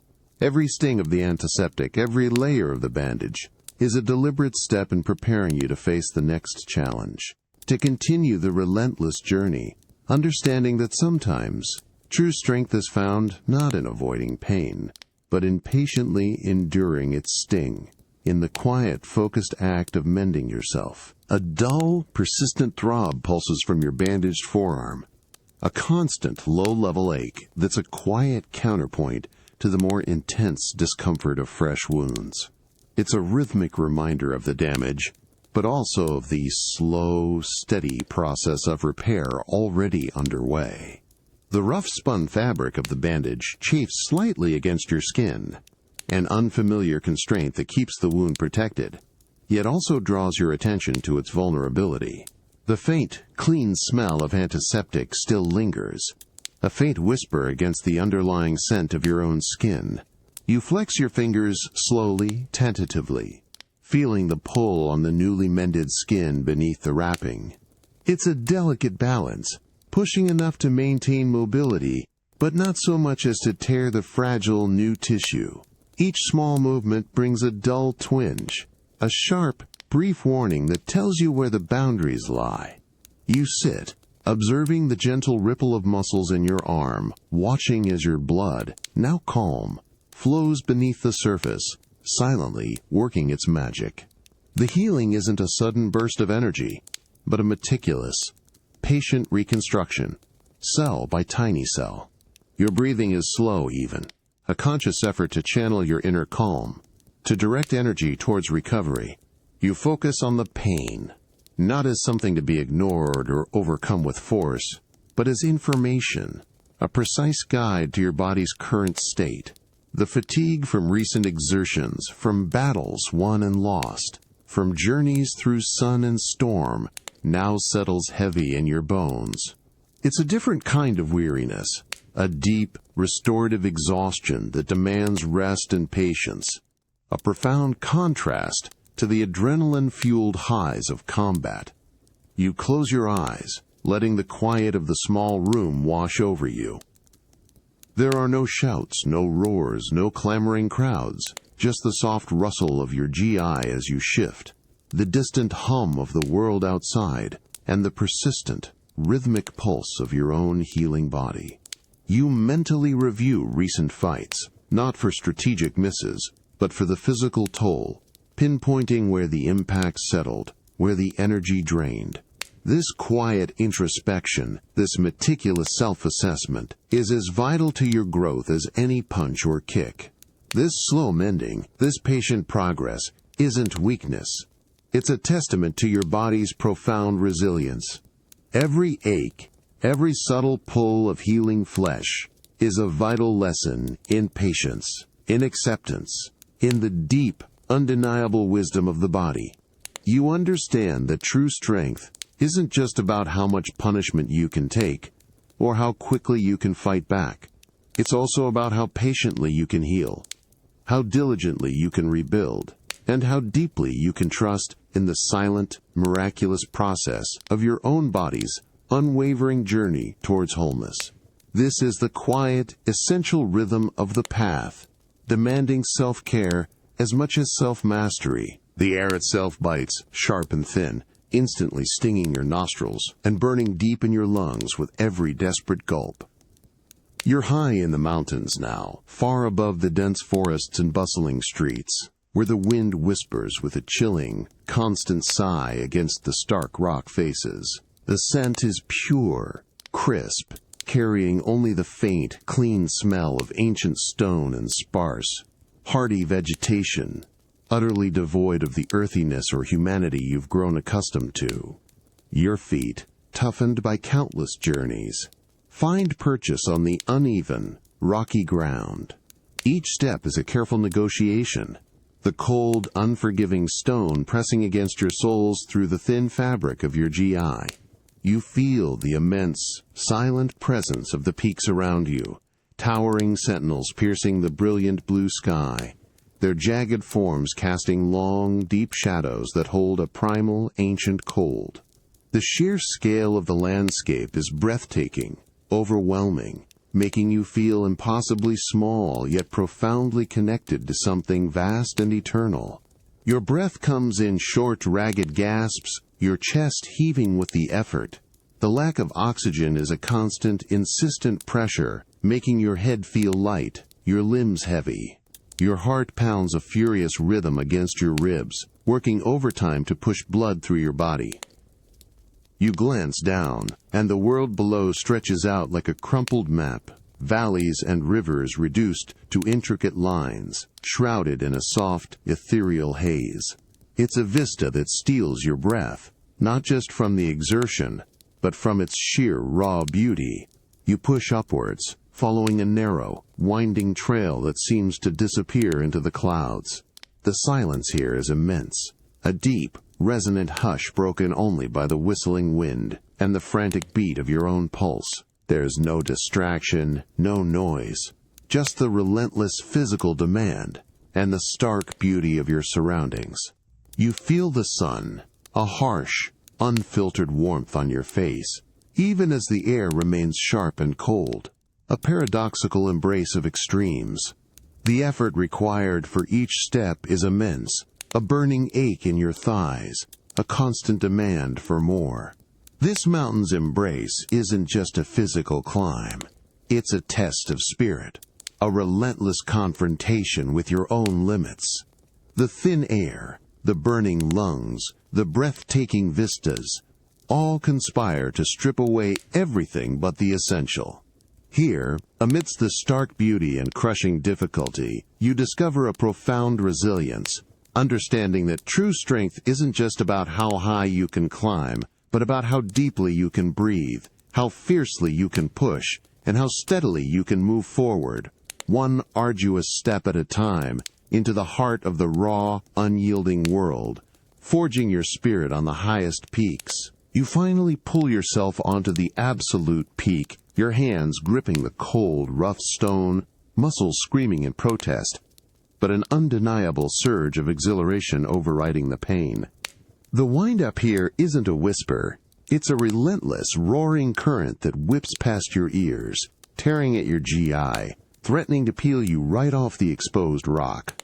The air is impossibly thin, each breath a sharp, burning gulp that leaves your lungs aching, yet invigorated by its pure, crystalline bite.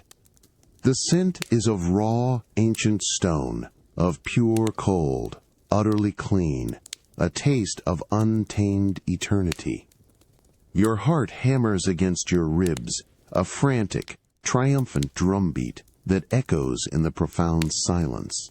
Below you, the world falls away in a dizzying panorama. Clouds, soft and white, stretch out like an endless undulating ocean, occasionally parting to reveal jagged, distant peaks, their snow-capped summits gleaming under the harsh, unfiltered sun. The blue of the sky is deeper here, richer, a vast, unblemished dome that presses down with its immense, silent weight. You feel an overwhelming sense of both insignificance and immense power, a paradox that hums in your very core. You stand, legs trembling from the climb, feeling the coarse grains of rock beneath your bare feet, anchoring you to this precarious perch. The sun's light is fierce, almost painful, warming your face even as the wind bites at any exposed skin, a constant reminder of the extremes that exist at such heights. You turn slowly, taking in the full 360-degree view, letting your gaze sweep across the endless horizons, the sheer scale of the landscape shrinking all earthly concerns to distant whispers. There are no other sounds up here, no bustling markets, no crashing waterfalls, only the ceaseless, powerful song of the wind and the frantic rhythm of your own breathing. A profound sense of accomplishment settles over you, a quiet satisfaction that runs deeper than any victory in a fight. This wasn't about an opponent, but about a mountain, about your own unwavering will. The burning in your lungs, the ache in your muscles, the raw exhaustion, it all culminates in this moment of pure presence, a communion with the highest, most elemental forces. You close your eyes for a moment, letting the thin air fill your chest, letting the wind scour your mind, cleansing it of all doubt, all distraction. This summit isn't just a physical place. It's a profound state of being. Here, in the relentless silence, under the infinite expanse of the sky, you discover that true strength isn't only about conquering others, or even about reaching a peak. It's about the silent, unwavering commitment required to push past every limit, to breathe through every challenge, and to find an unbreakable, unshakable calm within yourself. Even when standing on the very edge of the world, the air is still, warm, and carries the faint, comforting scent of brewing tea and old paper. You sit on a soft, woven mat, the gentle give of the fibers a welcome contrast to hard earth or rough stone. Across from you, an elder sits, their face a roadmap of fine, deep wrinkles that speak of countless seasons, of a life lived with profound depth and quiet observation. Their presence radiates a calm, unhurried energy, a stark difference to the sharp intensity of a fight or the wild fury of a storm. You feel a soft, almost imperceptible touch on your bandaged forearm, a light, reassuring pressure.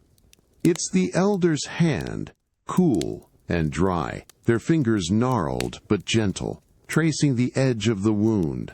Their gaze, ancient and piercing, meets yours, holding a depth of understanding that seems to see beyond the surface, directly into the core of your spirit. There's no judgment, no challenge, just a silent, profound empathy that instantly eases a tension you hadn't realized you were holding. A soft voice, surprisingly clear and calm despite its age, breaks the silence. The words are spoken slowly, deliberately, each one carrying a gentle weight, a resonance that seems to settle directly into your chest.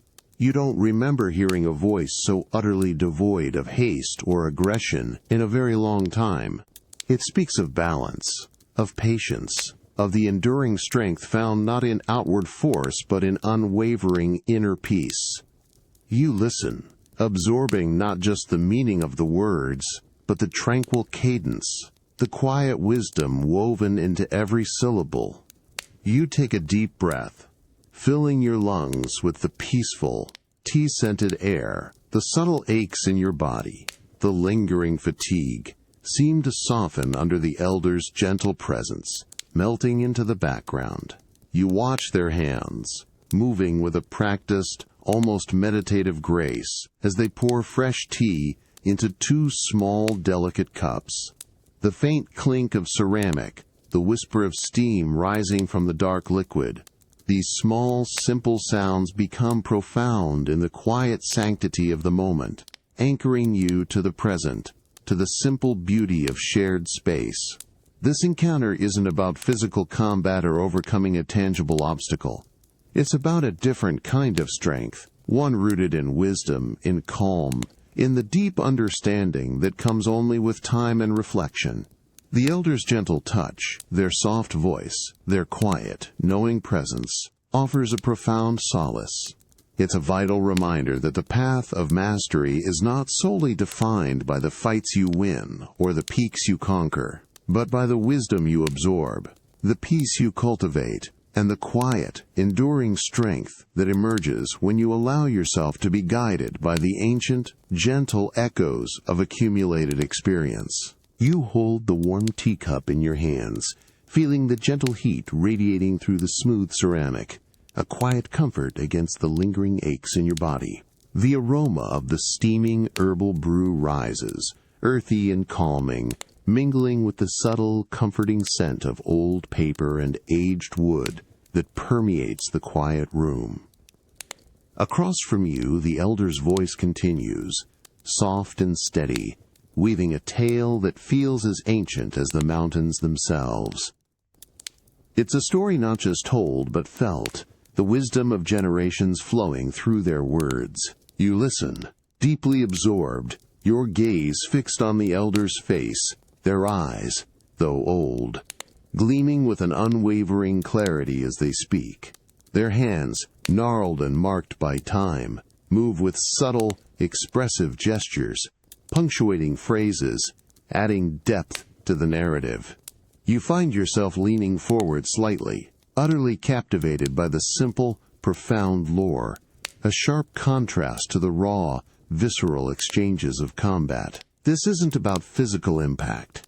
It's about the impact of accumulated knowledge, of lived experience, passed down through the gentle cadence of a human voice.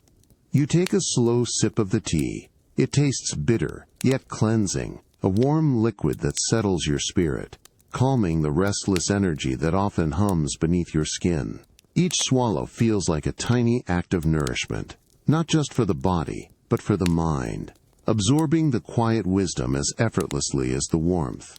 The soft scratch of a distant pen on paper, or perhaps a slight gust of wind rattling the paper screens, are the only sounds beyond the elder's voice, enhancing the deep tranquility of the moment. The story unfolds, speaking of ancient masters, of battles fought not just with fists, but with unwavering spirit, of the subtle interplay between force and stillness, You recognize echoes of your own struggles, your own questions, reflected in the timeless lore. A profound connection forms, a bridge built not on shared history, but on a shared pursuit of understanding, a common path toward mastery. You feel the weight of their gaze, a silent acknowledgement that you are not just a listener, but a participant in this ongoing legacy. This quiet sharing of timeless lore over humble cups of tea isn't just a break from your rigorous journey, it's an essential part of it. It's a vital reminder that true strength doesn't exist in isolation, but is deeply intertwined with the wisdom of those who came before.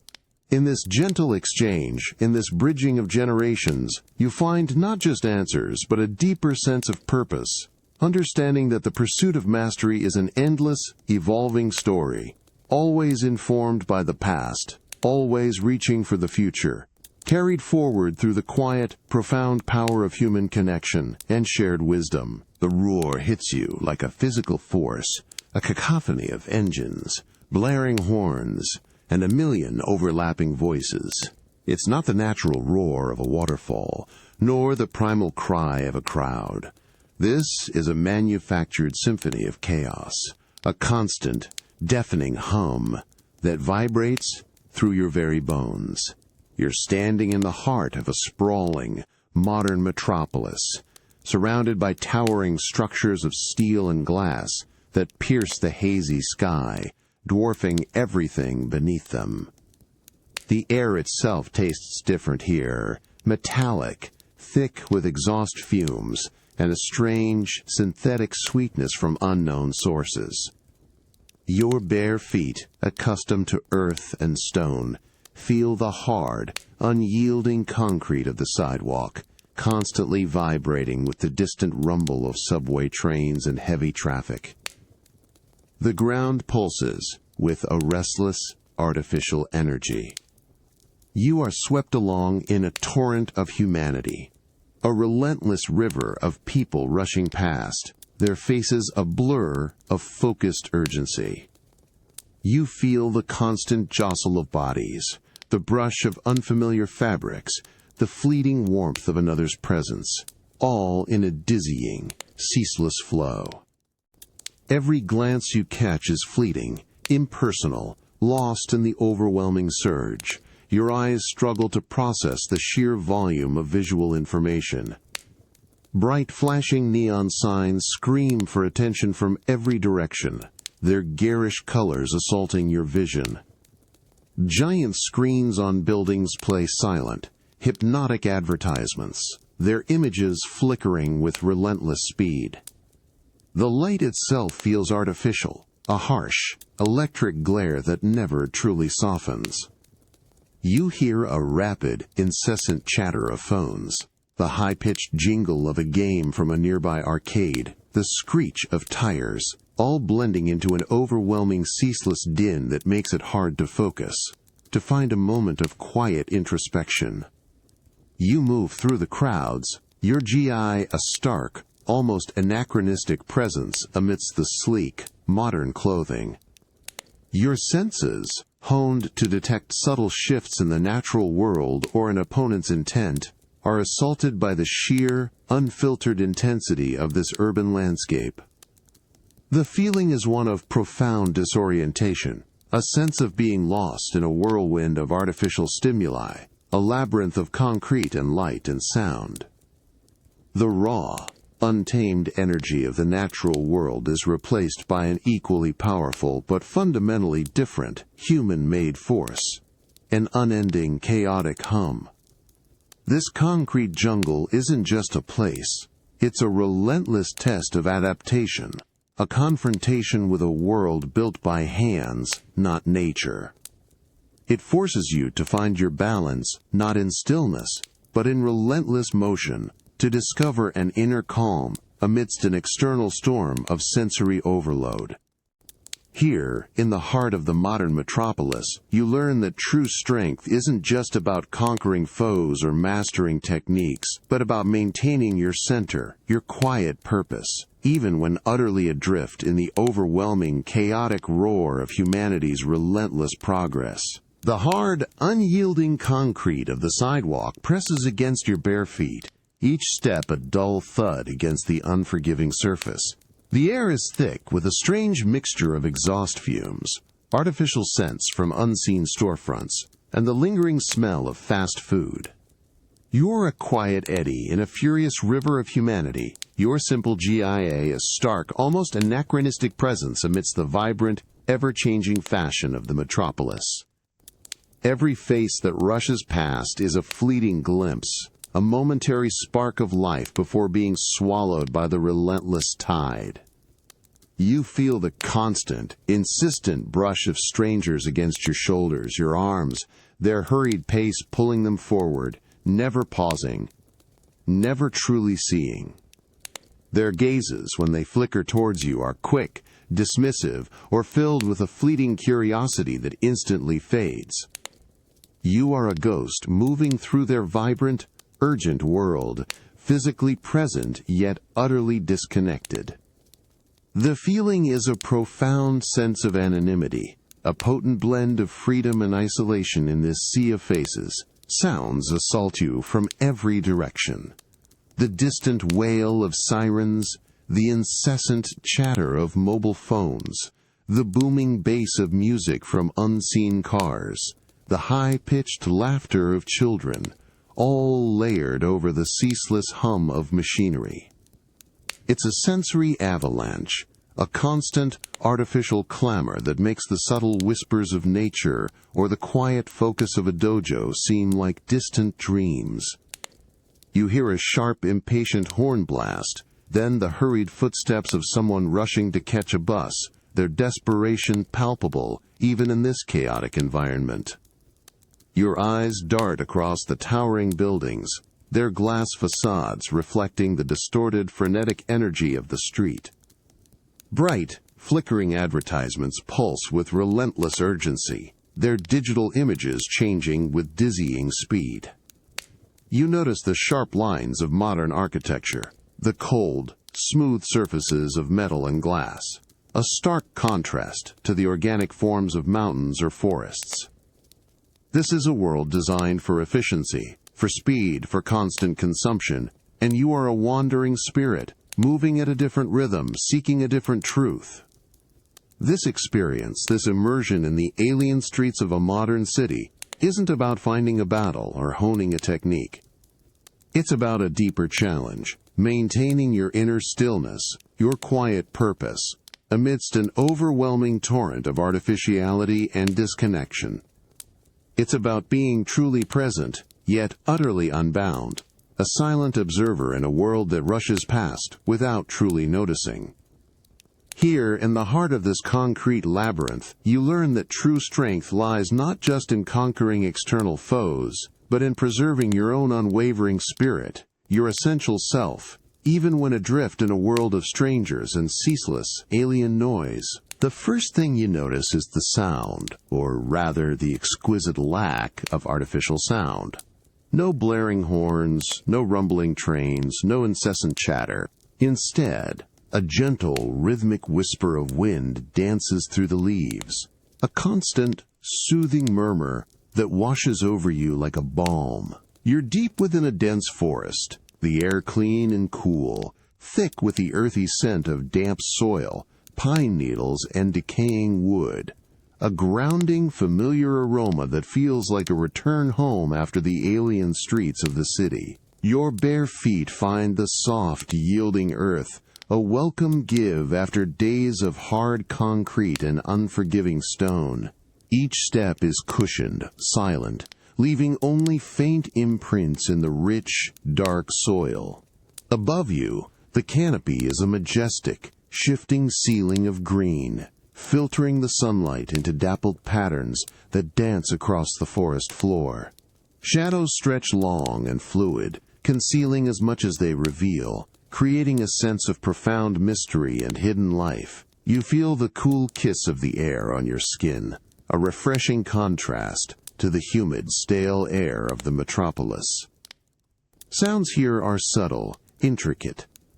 A distant, rhythmic pecking of a woodpecker, a sharp, quick rustle in the undergrowth that signals a small animal moving through the leaves, the soft, gurgling laughter of a hidden stream. It's a symphony of natural life, each note a deliberate, unhurried part of a larger, ancient chorus. Your senses, dulled by the urban onslaught, begin to sharpen, tuning back into this delicate, complex rhythm. You notice the delicate tracery of moss on a fallen log, the vibrant green of new shoots pushing through last year's leaves, the intricate patterns of bark on an ancient tree. You move deeper into the hush, your pace unhurried, your movements fluid and silent. Your GI, once an oddity in the city, now feels perfectly at home, blending with the muted tones of the environment.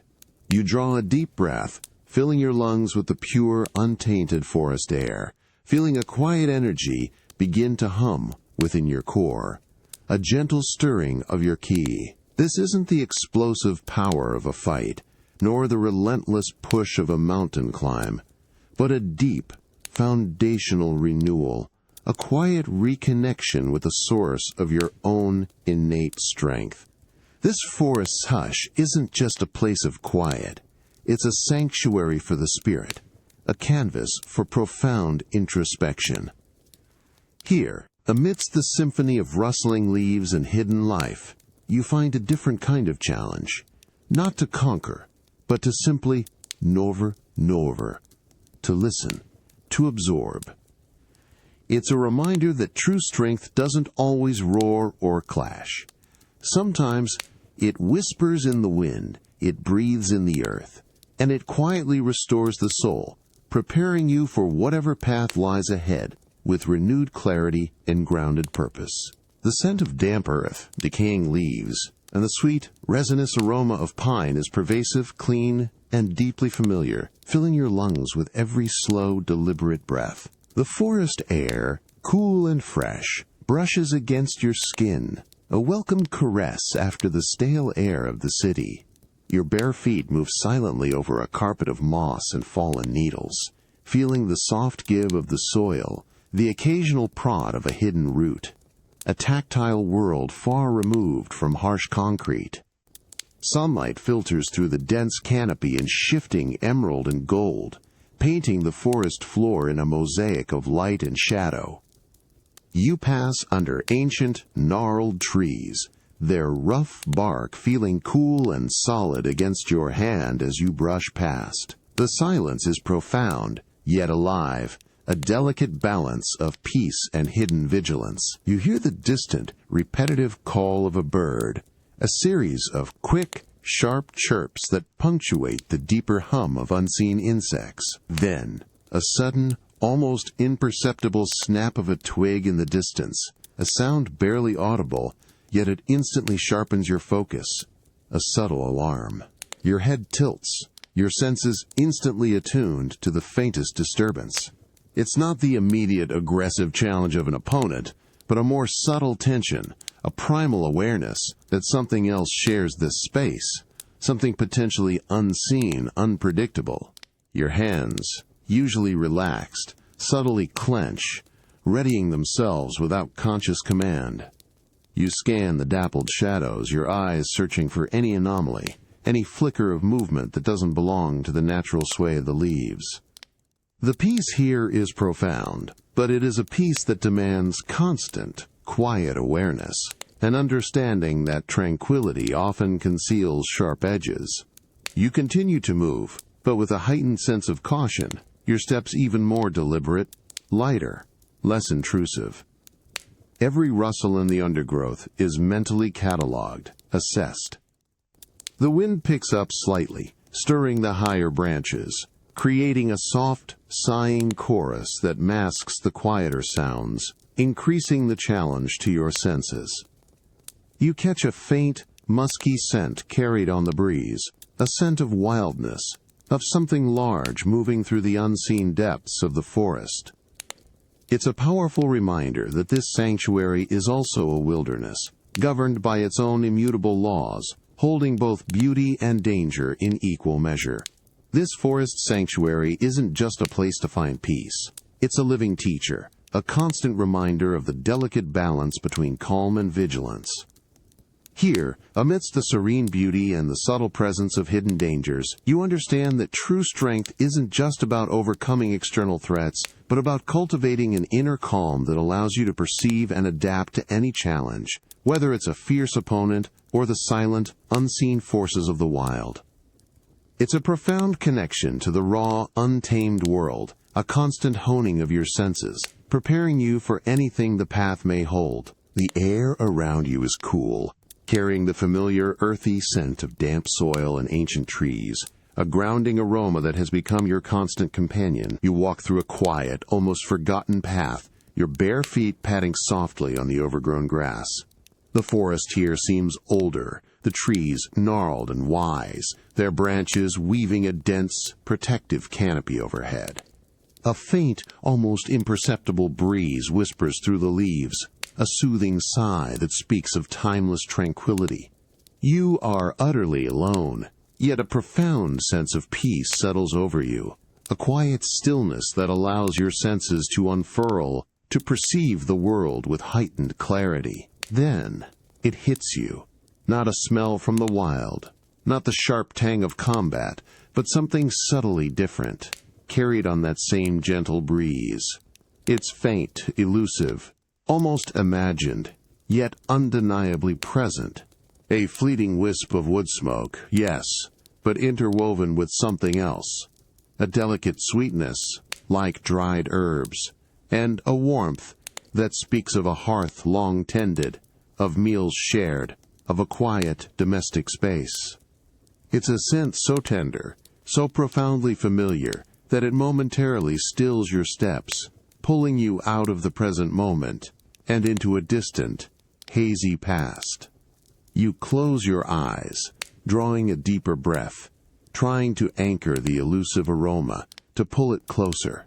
The faint, ghostly scent conjures images, not sharp photographs, but soft, impressionistic feelings. The smooth, cool feel of a polished wooden floor beneath your small, bare feet as a child. The soft glow of a lantern on a quiet evening, shadows dancing on a paper screen. The gentle, almost silent presence of a loved one nearby, their movements economical, their gaze filled with an unspoken care. It's a feeling of safety, of belonging, of a time when the world was smaller, simpler, and your path was not yet defined by wandering or by battle.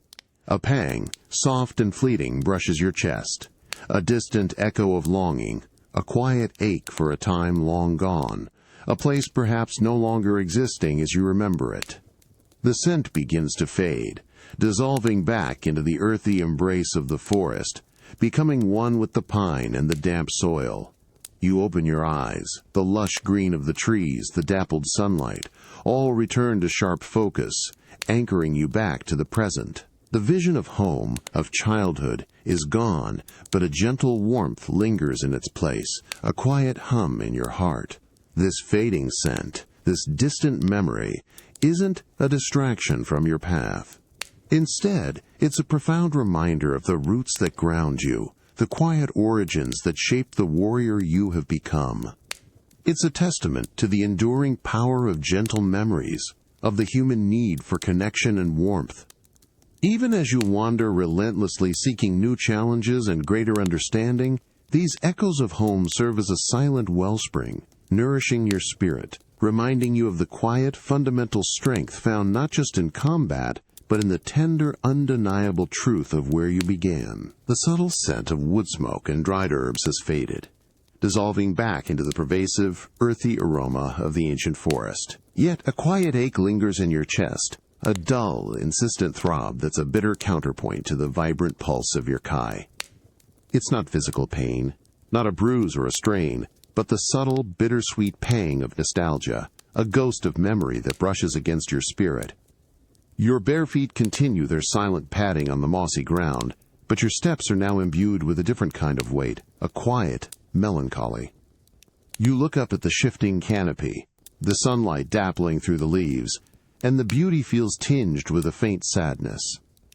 The rustle of the wind, once so soothing, now sounds like a distant sigh, carrying echoes of unheard laughter, of forgotten conversations. You reach out, your fingers brushing against the rough bark of an ancient tree, feeling its cool, unchanging texture. It's a silent, stoic witness to countless seasons, to generations of life, including the fleeting span of your own childhood. A deep breath fills your lungs with the clean forest air, but it cannot quite erase the lingering taste of unspoken longing, the faint, metallic tang of what once was. The images of home, of childhood, are gone, pushed back into the recesses of your mind, yet their imprint remains, a soft, insistent pressure behind your eyes. You recall the feeling of warmth, of a gentle hand, of the unquestioning security that comes from belonging, and contrast it with the stark, relentless solitude of your current path. The contrast creates a quiet tension within you, a silent dialogue between past comfort and present purpose. You feel the familiar weight of your GI, the worn fabric, a constant reminder of your chosen journey, of the countless miles traveled, the battles fought, the lessons learned in places far from any hearth. Each scar, each calloused knuckle, is a testament to the life you've carved for yourself, a life of relentless pursuit. There's a profound sense of purpose, yes, but also a recognition of the sacrifices made, the quiet costs of an unwavering dedication. The forest around you, usually a source of grounding strength, now mirrors the quiet introspection within, its ancient trees standing as silent companions to your wandering thoughts. This lingering ache, this bittersweet nostalgia, isn't a weakness. It's a profound truth of the human condition, a testament to the enduring power of connection, of belonging. Even for a warrior on a solitary path, the heart remembers, the spirit yearns, and these quiet moments of longing serve as a reminder of the depth of your own humanity. They don't derail your journey, they enrich it, adding layers of understanding to your strength, showing you that the unwavering will to move forward is often fueled not just by the pursuit of mastery, but by the quiet, undeniable strength found in embracing the full, complex tapestry of a life lived, including its beautiful, lingering aches. The rough, heavy fabric of your GI settles around you, a familiar weight on your shoulders, a second skin that has witnessed countless sunrises and sunsets, countless battles and moments of quiet contemplation. It's stiff with ingrained sweat, dust from distant lands, and the subtle, lingering scent of damp earth and hard-earned effort. You feel the knot of the belt at your waist, a physical anchor, its worn threads a testament to years of dedication, a constant reminder of the path you have chosen. You stand in a quiet clearing, the morning sun just beginning to filter through the trees, casting long, peaceful shadows across the dewy grass. The air is cool, fresh, carrying the clean smell of awakening nature. You flex your shoulders, feeling the sturdy cotton pull against your skin, a slight resistance that reminds you of its presence, its purpose. It's not a uniform. It's a living symbol, imbued with every punch thrown, every lesson learned, every drop of sweat shed in pursuit of mastery. As you move, flowing through a series of familiar katas, the GI moves with you, its heavy fabric swirling and snapping with each precise block and strike. You feel the gentle slap of cotton against your limbs, the rustle of the sleeves, the satisfying swish of the pant legs as you pivot. It becomes an extension of your body, an amplifier of your movements, creating its own rhythm in harmony with your breath. Each motion is deliberate, controlled, a silent dialogue between your body, your spirit, and the enduring garment. You notice a faded stain on the sleeve, a dark mark from a past struggle, a quiet scar that tells a story only you fully comprehend. It's a reminder of imperfections, of moments when your form faltered, when your opponent found a weakness. Yet it's also a testament to resilience, to the unwavering will to continue, to mend, to learn. The fabric feels coarse, sometimes abrasive, yet it offers a profound comfort, a sense of belonging to a tradition, a lineage of warriors who have worn this same simple, demanding attire. This GI isn't merely clothing. It's a physical representation of your journey, a constant, tangible connection to your chosen path. It carries the weight of your aspirations, the history of your struggles, the silent promise of future growth. Every thread, every worn patch, every scent woven into its fibers speaks of discipline, endurance, and the relentless pursuit of perfection.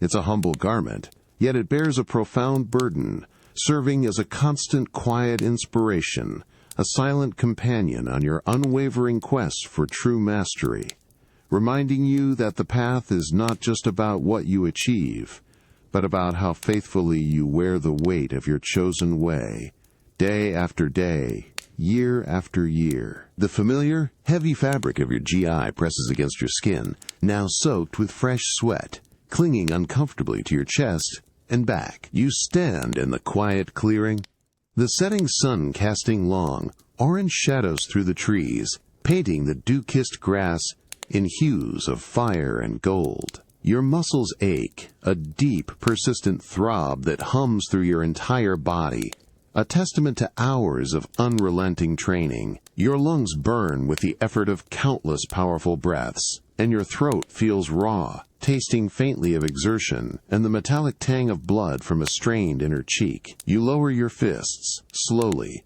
feeling the slight tremor in your forearms, the residual hum of energy still vibrating through your bones.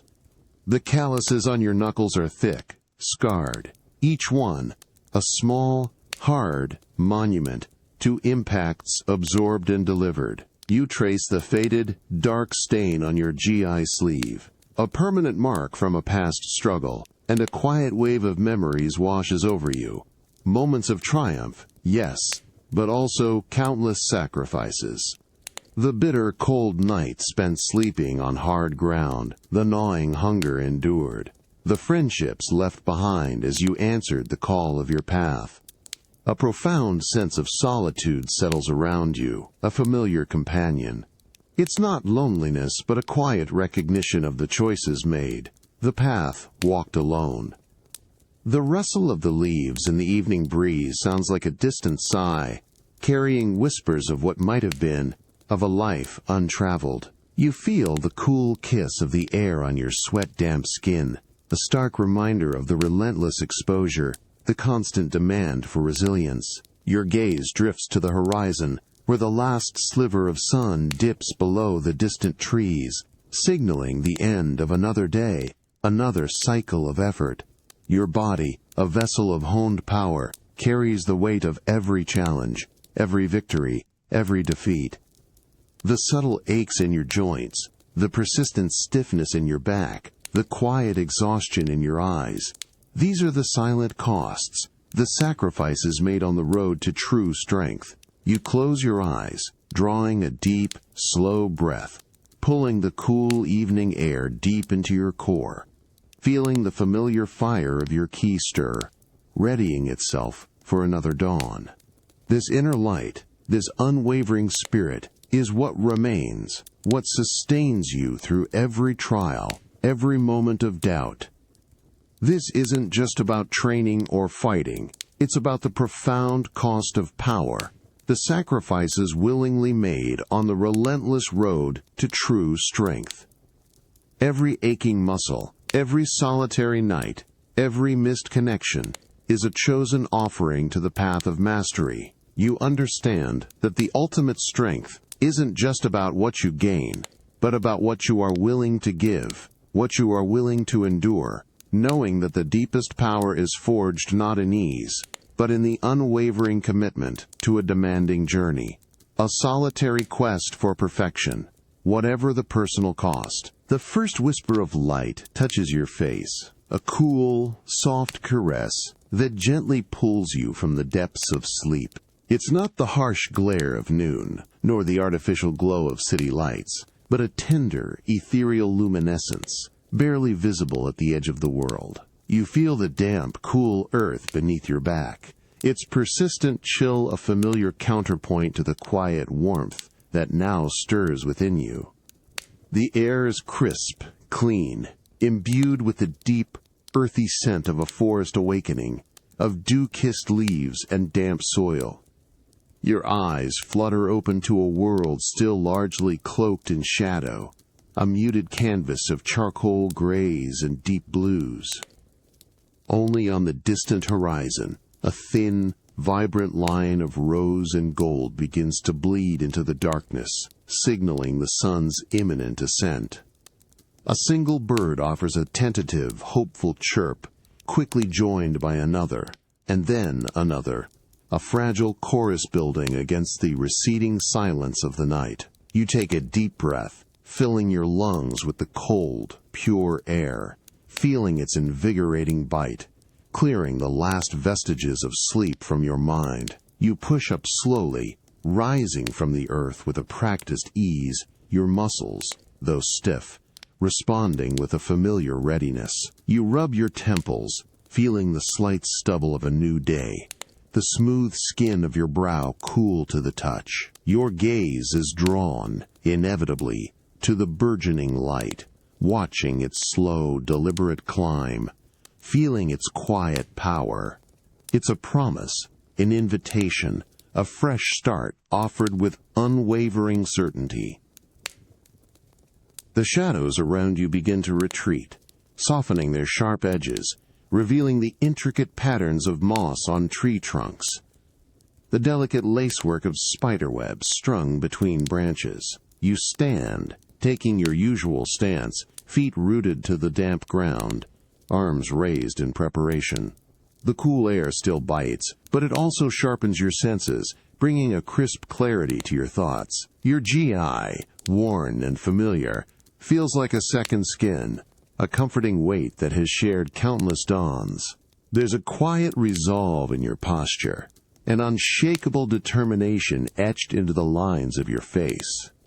Every day begins this way, a silent ritual of connection to the earth, to the self, to the unwavering purpose that guides your every step. This dawn isn't just the start of another day. It's a profound, personal renewal, a silent covenant with the relentless pursuit of mastery. The first light on your resolute face is a testament to unwavering commitment, to the enduring strength found in greeting each new beginning with an open heart and a focused will. It's a powerful reminder that no matter the struggles of yesterday, the trials of tomorrow, the light always returns, offering a fresh chance to refine your path, to deepen your understanding, and to step forward with quiet, unyielding purpose into the unfolding day. The rising sun now paints the forest in hues of vibrant gold and emerald, chasing away the last lingering shadows of night. You stand, fully awake, your bare feet firmly planted on the damp, cool earth, feeling its solid, unwavering support. The air, still crisp with the morning's chill, carries the fresh, invigorating scent of pine and rich, moist soil, a taste of pure, untainted nature. Your GI, worn and familiar, feels like a physical extension of your being, its rough fabric, a comforting reminder of your chosen path. You draw a deep, deliberate breath, feeling the invigorating cold fill your lungs, sharpening your senses to an acute, almost painful clarity. Your muscles, no longer stiff, hum with a quiet, coiled energy, ready for exertion. You flex your hands, feeling the familiar calluses on your knuckles, each one a testament to countless impacts, to battles won and lessons learned. Your gaze sweeps across the waking forest, its ancient trees standing as silent, steadfast companions, witnesses to your unwavering commitment. There's a profound sense of purpose that settles within you, a quiet, unshakable resolve that feels as deep and enduring as the earth beneath your feet. The past is a collection of lessons, the future an uncharted horizon, and this present moment is the only certainty, a canvas for unwavering effort.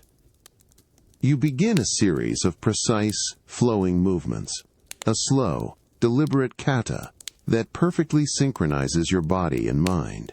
Each punch thrown, each block executed, is imbued with a renewed focus, a deepened understanding, a subtle refinement that comes from years of relentless dedication.